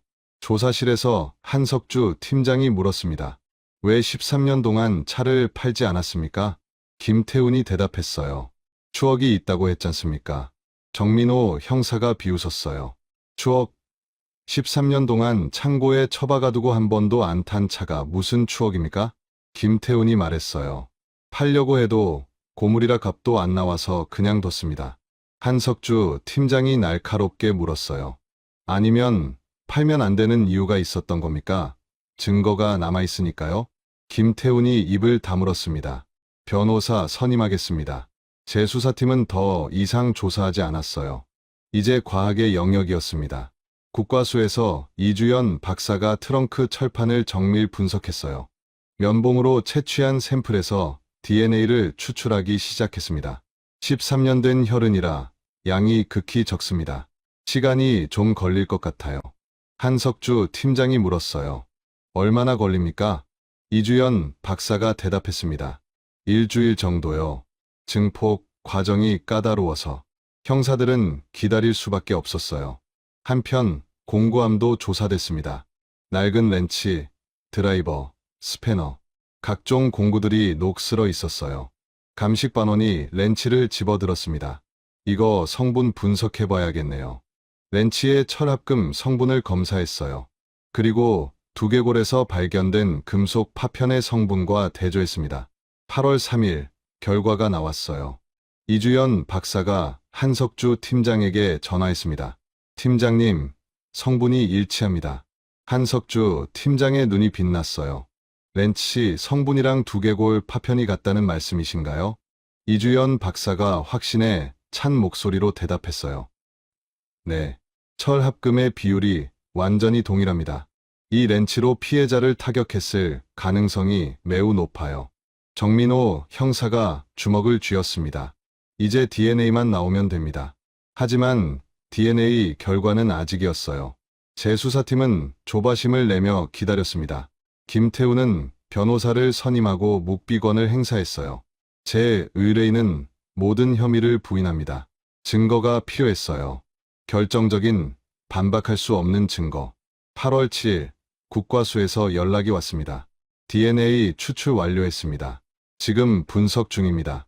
8월 10일 마침내 결과가 나왔어요. 이주연 박사가 재수사팀을 불렀습니다. 팀장님, 형사님들 오셔야 할 것 같습니다. 한석주 팀장과 정민호 형사가 국과수로 달려갔어요. 이주연 박사가 모니터를 가리켰습니다. 트렁크 철판에서 채취한 혈흔의 DNA입니다.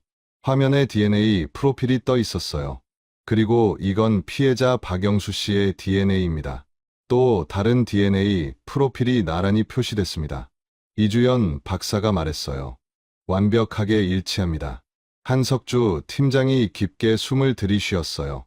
김태훈 차량 트렁크에 피해자의 피가 묻어 있었다는 거군요. 이주연 박사가 고개를 끄덕였습니다. 13년이 지났지만 매트 아래 철판 틈새에 극미량의 혈흔이 남아 있었어요. 범인이 아무리 닦아도 완전히 지울 수는 없었던 겁니다. 정민호 형사가 주먹을 불끈 쥐었어요. 이제 됐습니다.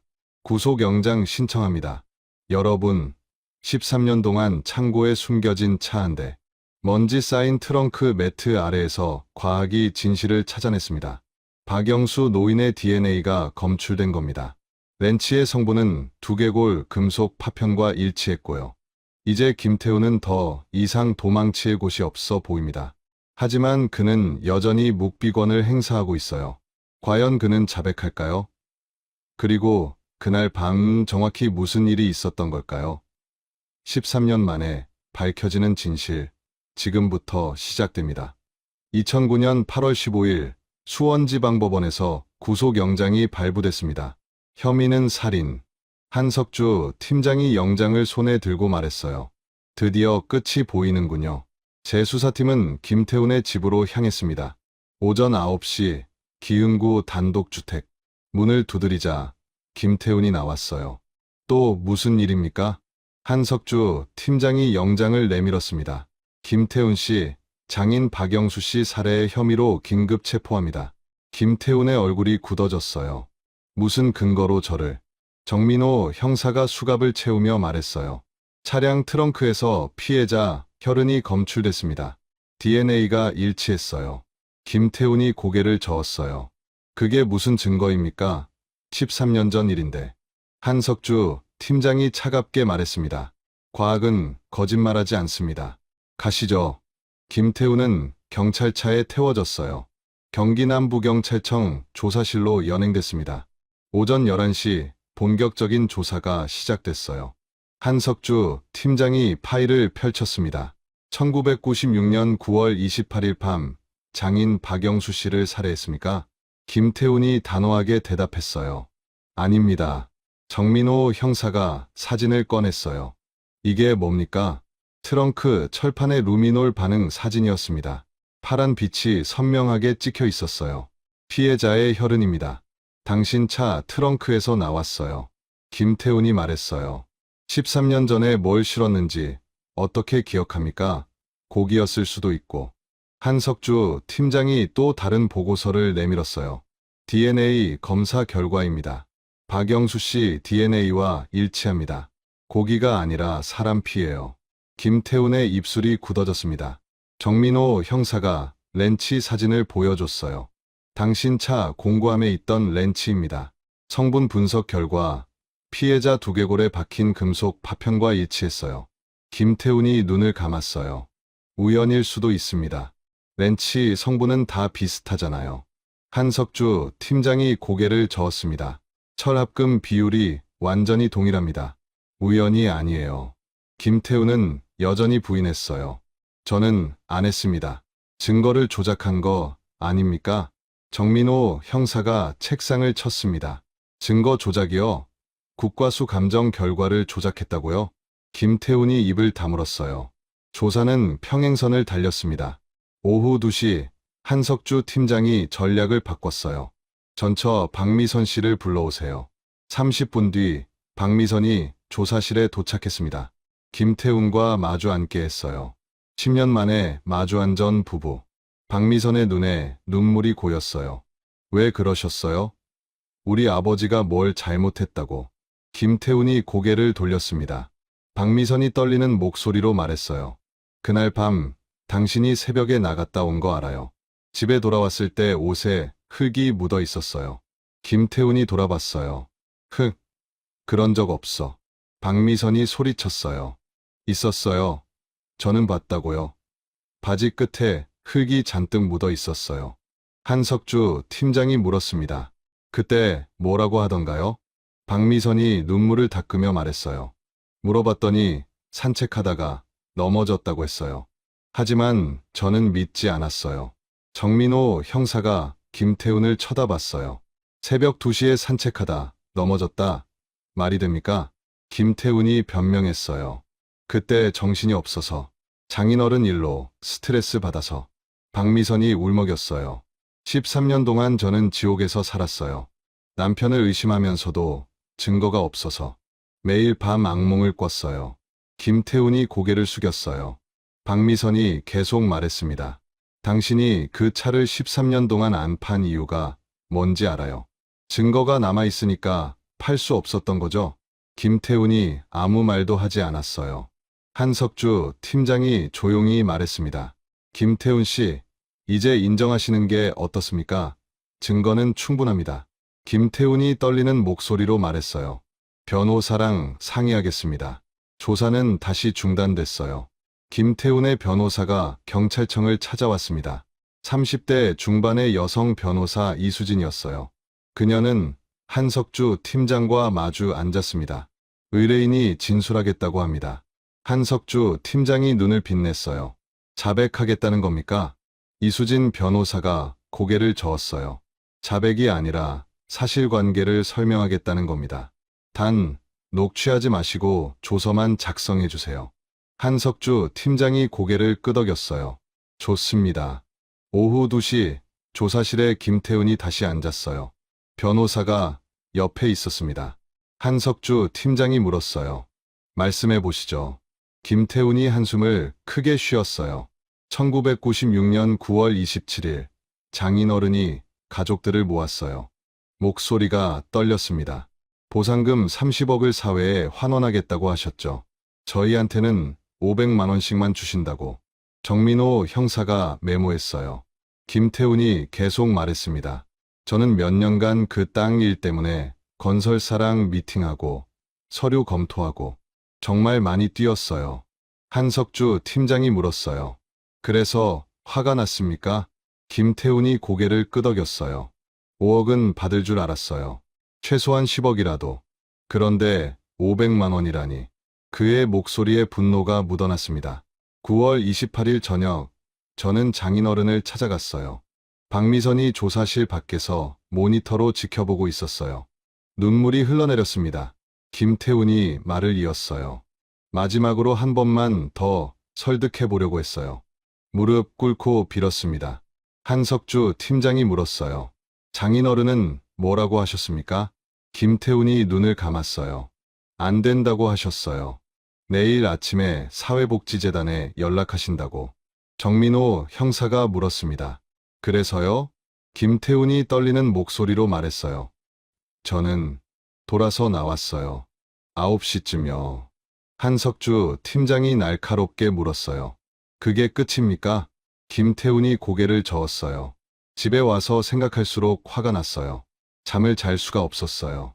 이수진 변호사가 끼어들었어요. 의뢰인은 극심한 스트레스 상태였습니다. 한석주 팀장이 손을 들어 말을 막았어요. 계속하세요. 김태훈이 숨을 깊게 들이쉬었어요. 새벽 2시쯤 저는 다시 차를 몰고 장인어른 댁으로 갔어요. 조사실이 조용해졌습니다. 김태훈이 떨리는 목소리로 말했어요. 문이 잠겨 있지 않았어요. 장인어른은 거실에서 주무시고 계셨죠. 정민호 형사가 물었어요. 깨우셨습니까? 김태훈이 고개를 끄덕였어요. 네. 깨워서 다시 한번 부탁드렸어요. 제발 생각을 바꿔달라고. 한석주 팀장이 물었습니다. 장인 어른은요? 김태훈의 목소리가 떨렸어요. 화를 내셨어요. 밤중에 왜 또 왔냐고, 당장 나가라고. 그가 주먹을 쥐었어요. 그때 저는 이성을 잃었어요. 정민호 형사가 앞으로 몸을 기울였어요. 무슨 일이 있었습니까? 김태훈이 고개를 떨구었어요. 차에 공구함이 있었어요. 렌치를 꺼내서 박미선이 모니터 앞에서 비명을 질렀어요. 안 돼. 김태훈이 눈물을 흘리며 말했어요. 한 번, 아니, 두 번, 뒤통수를 내리쳤어요. 한석주 팀장이 조용히 물었습니다. 그 다음엔요? 김태훈이 떨리는 목소리로 말했어요. 장인어른이 쓰러지셨어요. 피가 많이 났어요. 정민호 형사가 메모했어요. 김태훈이 계속 말했습니다. 저는 패닉 상태였어요. 어떻게 해야 할지 몰랐죠. 이수진 변호사가 끼어들었어요. 의뢰인은 우발적으로 행동했습니다. 한석주 팀장이 날카롭게 물었어요. 우발적이라고요? 렌치를 차에서 가져왔다는 건 계획이 있었다는 거 아닙니까? 김태훈이 고개를 저었어요. 아니에요. 렌치는 원래 공구함에 있던 거예요. 미리 준비한 게 아니라. 정민호 형사가 따져 물었어요. 그럼 시신은 어떻게 처리했습니까? 김태훈이 대답했어요. 차 트렁크에 옮겼어요. 그리고 산으로 갔어요. 한석주 팀장이 물었습니다. 어느 산입니까? 김태훈이 말했어요. 장인어른 땅 근처 야산이요.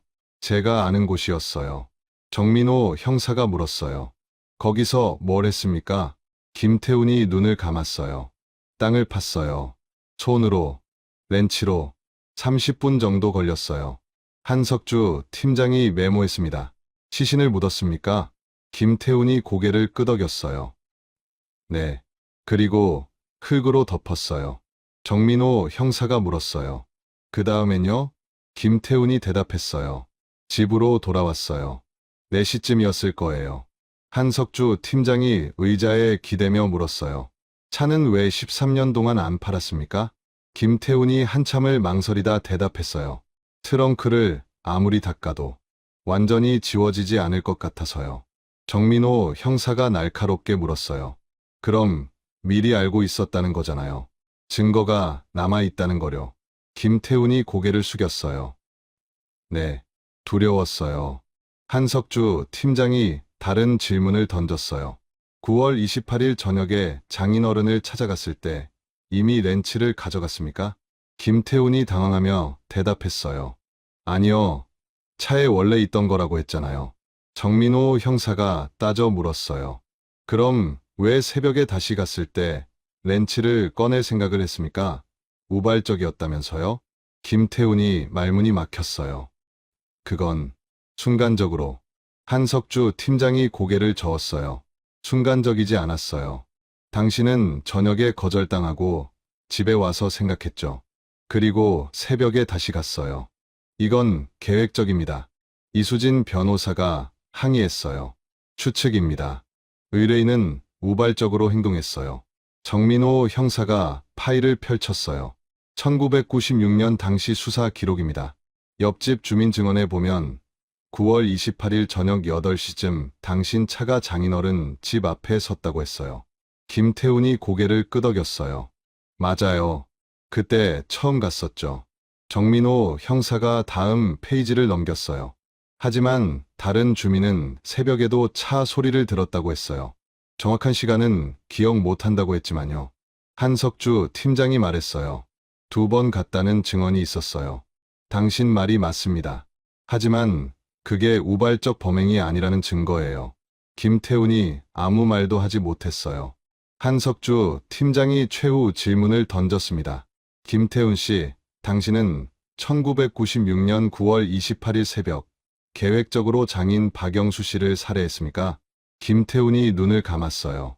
오랜 침묵이 흘렀습니다. 그리고 그가 떨리는 목소리로 말했어요. 네, 맞습니다. 조사실이 조용해졌어요.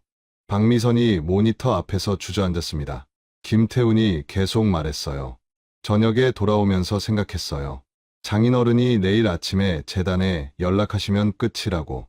그 전에 막아야 한다고. 한석주 팀장이 메모했어요. 그래서 새벽에 다시 간 겁니까? 김태훈이 고개를 끄덕였어요. 네. 렌치를 챙겨서 갔어요. 만약을 위해서. 정민호 형사가 물었어요. 만약을 위해서 구체적으로 뭡니까? 김태훈이 떨리는 목소리로 대답했어요. 장인어른이 또 거절하시면 어떻게든 막아야 한다고 생각했어요. 이수진 변호사가 고개를 저었지만 말리지 못했어요. 한석주 팀장이 확인했습니다. 그럼 계획적 살인을 인정하시는 겁니까? 김태훈이 고개를 떨구었어요. 네, 인정합니다. 2009년 8월 15일, 김태훈은 살인 혐의로 구속 기소됐습니다. 검찰은 계획적 살인으로 기소했어요. 재판이 시작됐습니다. 수원지방법원 형사부. 검사가 증거를 제시했어요. 차량 트렁크 DNA, 렌치 성분 분석, 피고인 자백 조서. 변호인은 감형을 호소했어요. 피고인은 극심한 스트레스 상태였습니다. 정신적으로 불안정했어요. 하지만 재판부는 받아들이지 않았어요. 피고인은 범행을 사전에 계획했고 시신을 은폐했으며 13년간 증거를 숨겼습니다. 이는 계획적 범행입니다. 2010년 3월 15일 1심 선고가 내려졌습니다. 피고인 김태훈에게 징역 20년을 선고합니다. 김태훈은 법정에서 무너졌어요. 그놈의 땅이 뭔지, 30억이 뭔지, 제 인생을 다 망쳤습니다. 그는 항소를 포기했어요. 2010년 3월 22일 형이 확정됐습니다. 박미선은 법정 밖에서 기자들에게 말했어요. 아버지를 잃고 13년을 지옥에서 살았어요. 이제야 진실을 알았지만 아버지는 돌아오지 않습니다. 그녀는 눈물을 흘렸어요. 돈이 사람을 이렇게 만드는군요. 가장 가까운 사람까지. 김태훈은 교도소로 이송됐습니다. 그는 수감 생활 중 옥중 편지를 썼어요. 장인어른께 용서를 구합니다. 그리고 미선에게도. 제가 너무 어리석었습니다. 돈이 전부인 줄 알았는데 제가 잃은 건 훨씬 더 컸습니다. 박미선은 아버지 산소를 찾아가 말했어요. 아버지, 이제 편히 쉬세요. 진실이 밝혀졌어요. 박영수 노인의 재산은 결국 유일한 혈육인 딸 박미선에게 상속됐습니다. 박미선은 그 돈의 절반을 사회에 기부했어요. 아버지의 뜻을 이루고 싶었어요. 가장 가까운 사람의 탐욕이 가장 잔인한 범죄를 만들었습니다. 30억이라는 숫자가 가족의 목숨보다 컸던 한 남자. 그 대가는 20년이었습니다. 하지만 잃은 건 그보다 훨씬 더 많았죠. 김태훈은 결국 모든 것을 자백했습니다. 30억에 눈이 먼 사위의 계획적 범행이었죠.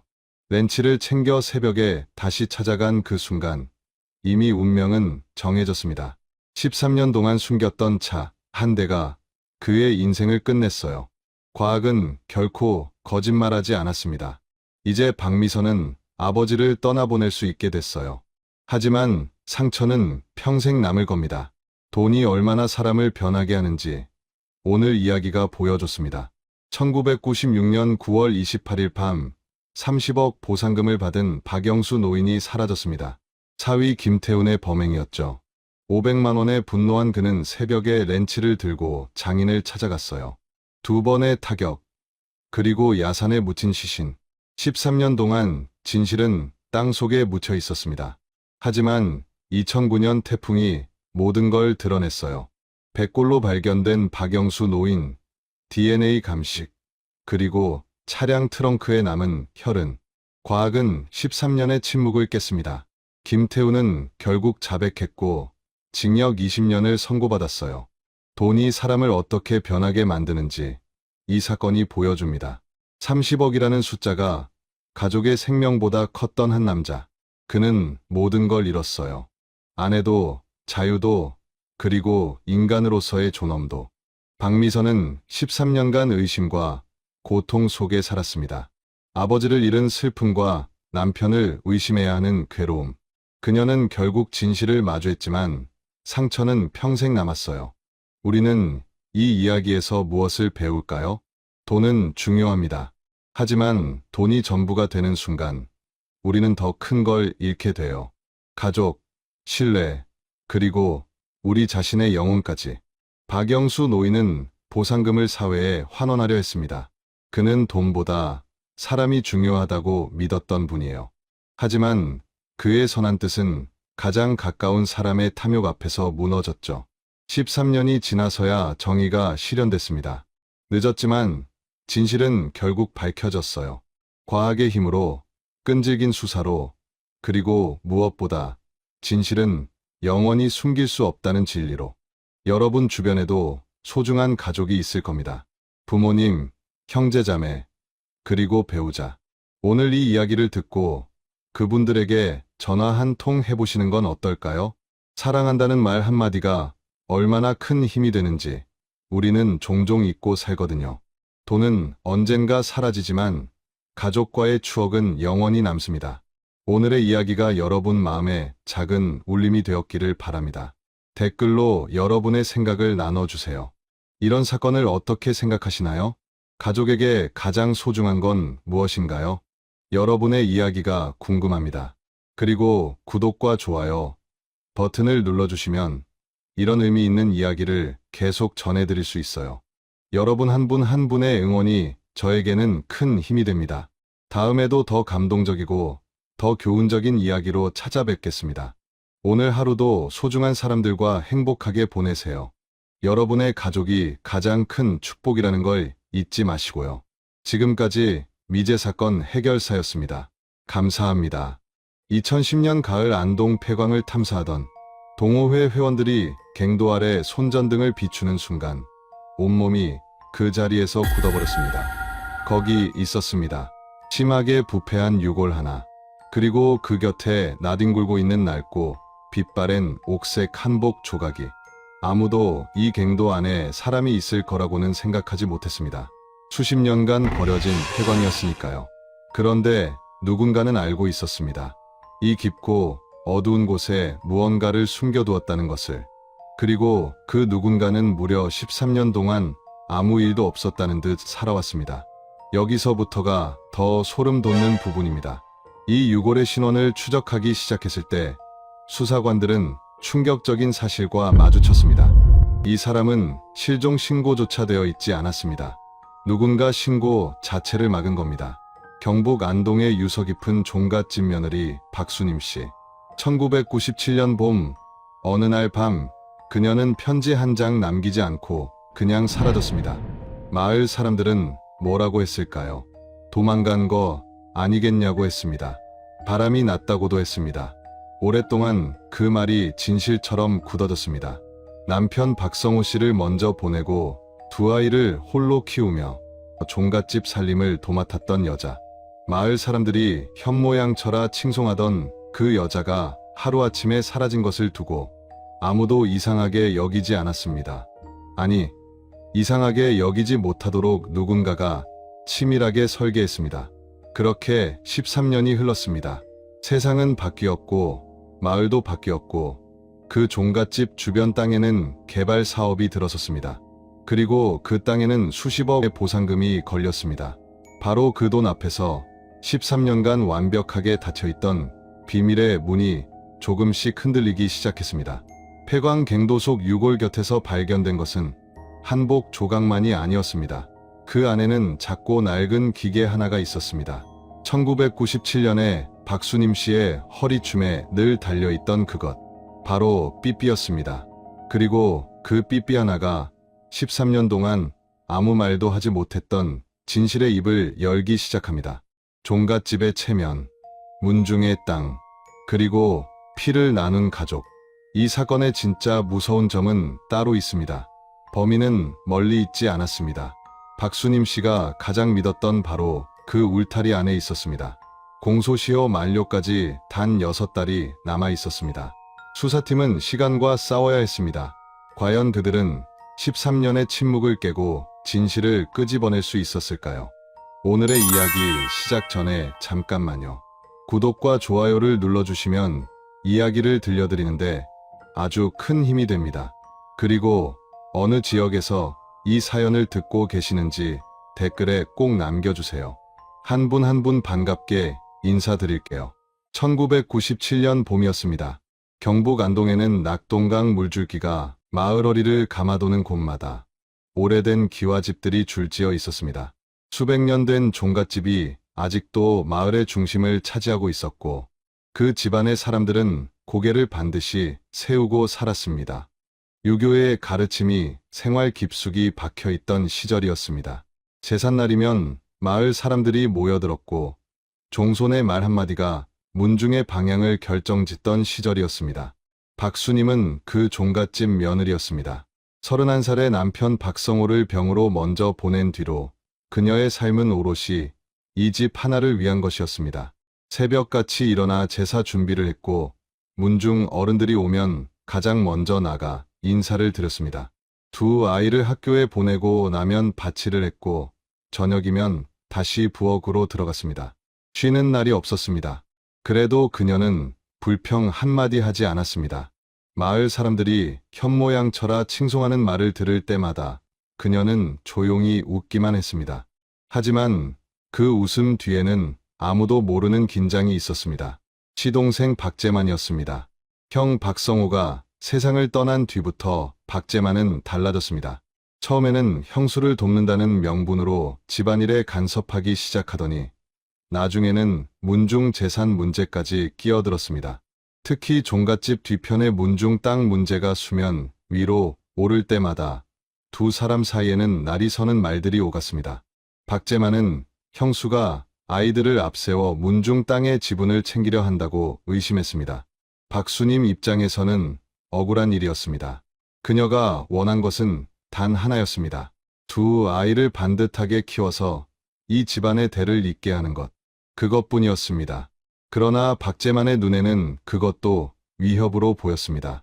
마을 어귀 구멍가게 앞에서 박재만이 동네 사람들에게 하는 말을 들은 이가 한둘이 아니었습니다. 형수가 분가를 노린다. 형수가 아이들 이름으로 땅 지분을 빼돌리려 한다. 그런 말들이었습니다. 실제로 분가 이야기가 오간 적은 한 번도 없었습니다. 하지만 말이란 한 번 퍼지기 시작하면 막을 수가 없었습니다. 박수님은 그 소문을 듣고도 아무 말 하지 않았습니다. 말을 보태봐야 더 커질 뿐이라는 것을 알았으니까요. 1997년 봄은 그렇게 팽팽한 긴장 속에 흘러갔습니다. 그리고 어느 날 밤이었습니다. 정확히는 1997년 4월의 늦은 밤이었습니다. 종갓집에서 고성이 들렸다는 이웃의 말이 나중에 나왔습니다. 큰 소리로 다투는 목소리, 무언가 쓰러지는 소리, 그리고 갑작스러운 침묵. 하지만 당시에는 아무도 그 소리를 심각하게 받아들이지 않았습니다. 종갓집 식구들끼리 또 다투는가 보다. 그렇게 생각하고 잠자리에 든 사람들이 대부분이었습니다. 다음 날 아침, 박수님은 없었습니다. 박수님이 사라진 그 다음 날 아침, 가장 먼저 입을 연 것은 시어머니 최 씨였습니다. 최 씨는 마을 사람들이 모이는 우물가에 나와 담담한 얼굴로 이렇게 말했습니다. 수님이가 도시 남자랑 눈이 맞아서 그쪽으로 갔다고요. 전부터 수상한 낌새가 있었다고. 아이들도 남겨두고 그냥 나가버렸다고. 최 씨의 목소리에는 며느리를 원망하는 기색이 역력했고 그 눈에는 눈물까지 맺혀 있었습니다. 마을 사람들은 그 말을 믿었습니다.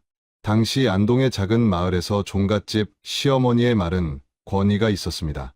더구나 그 며느리가 과부였다는 사실이 사람들의 의심을 부추겼습니다. 젊은 과부가 바람나서 도망갔다. 그 말이 마을 안에서 빠르게 퍼져나갔습니다. 아무도 박수님을 변호하지 않았습니다. 오히려 그녀가 종갓집의 채통을 무너뜨렸다며 혀를 차는 목소리가 더 많았습니다. 그리고 결정적으로 아무도 경찰에 신고하지 않았습니다. 최 씨가 그것을 원하지 않았습니다. 경찰이 들어오면 집안 망신이라고 했습니다. 며느리가 알아서 도망간 것인데 무슨 수사를 하느냐고 했습니다. 문중 어른들도 같은 생각이었습니다. 종갓집 안방 일을 바깥에 알리는 것 자체가 수치라는 분위기가 강했습니다. 그렇게 박수님의 실종은 신고 한 줄 없이 그냥 묻혀버렸습니다. 두 아이만 남겨진 채로 박수님의 두 아이는 그날 이후 시어머니 최 씨의 손에 맡겨졌습니다. 어린 나이에 엄마를 잃은 아이들은 어른들이 하는 말을 그대로 받아들였습니다. 엄마가 도망갔다는 말을. 그 말이 아이들의 가슴에 얼마나 깊은 상처를 냈을지는 아무도 헤아리지 않았습니다. 그리고 세월이 흘렀습니다. 1997년이 가고 1998년이 왔습니다. 2000년대가 되었습니다. 삐삐는 사라지고 휴대전화가 생겼습니다. 마을도 조금씩 바뀌었습니다. 하지만 종갓집 뒤편의 그 문중 땅은 그대로였습니다. 박재만은 형이 없는 집안에서 조용히 자신의 입지를 굳혀갔습니다. 문중 어른들의 신임을 받았고 종손 역할을 자처하며 집안 재산을 실질적으로 관리했습니다. 아무도 그것을 이상하게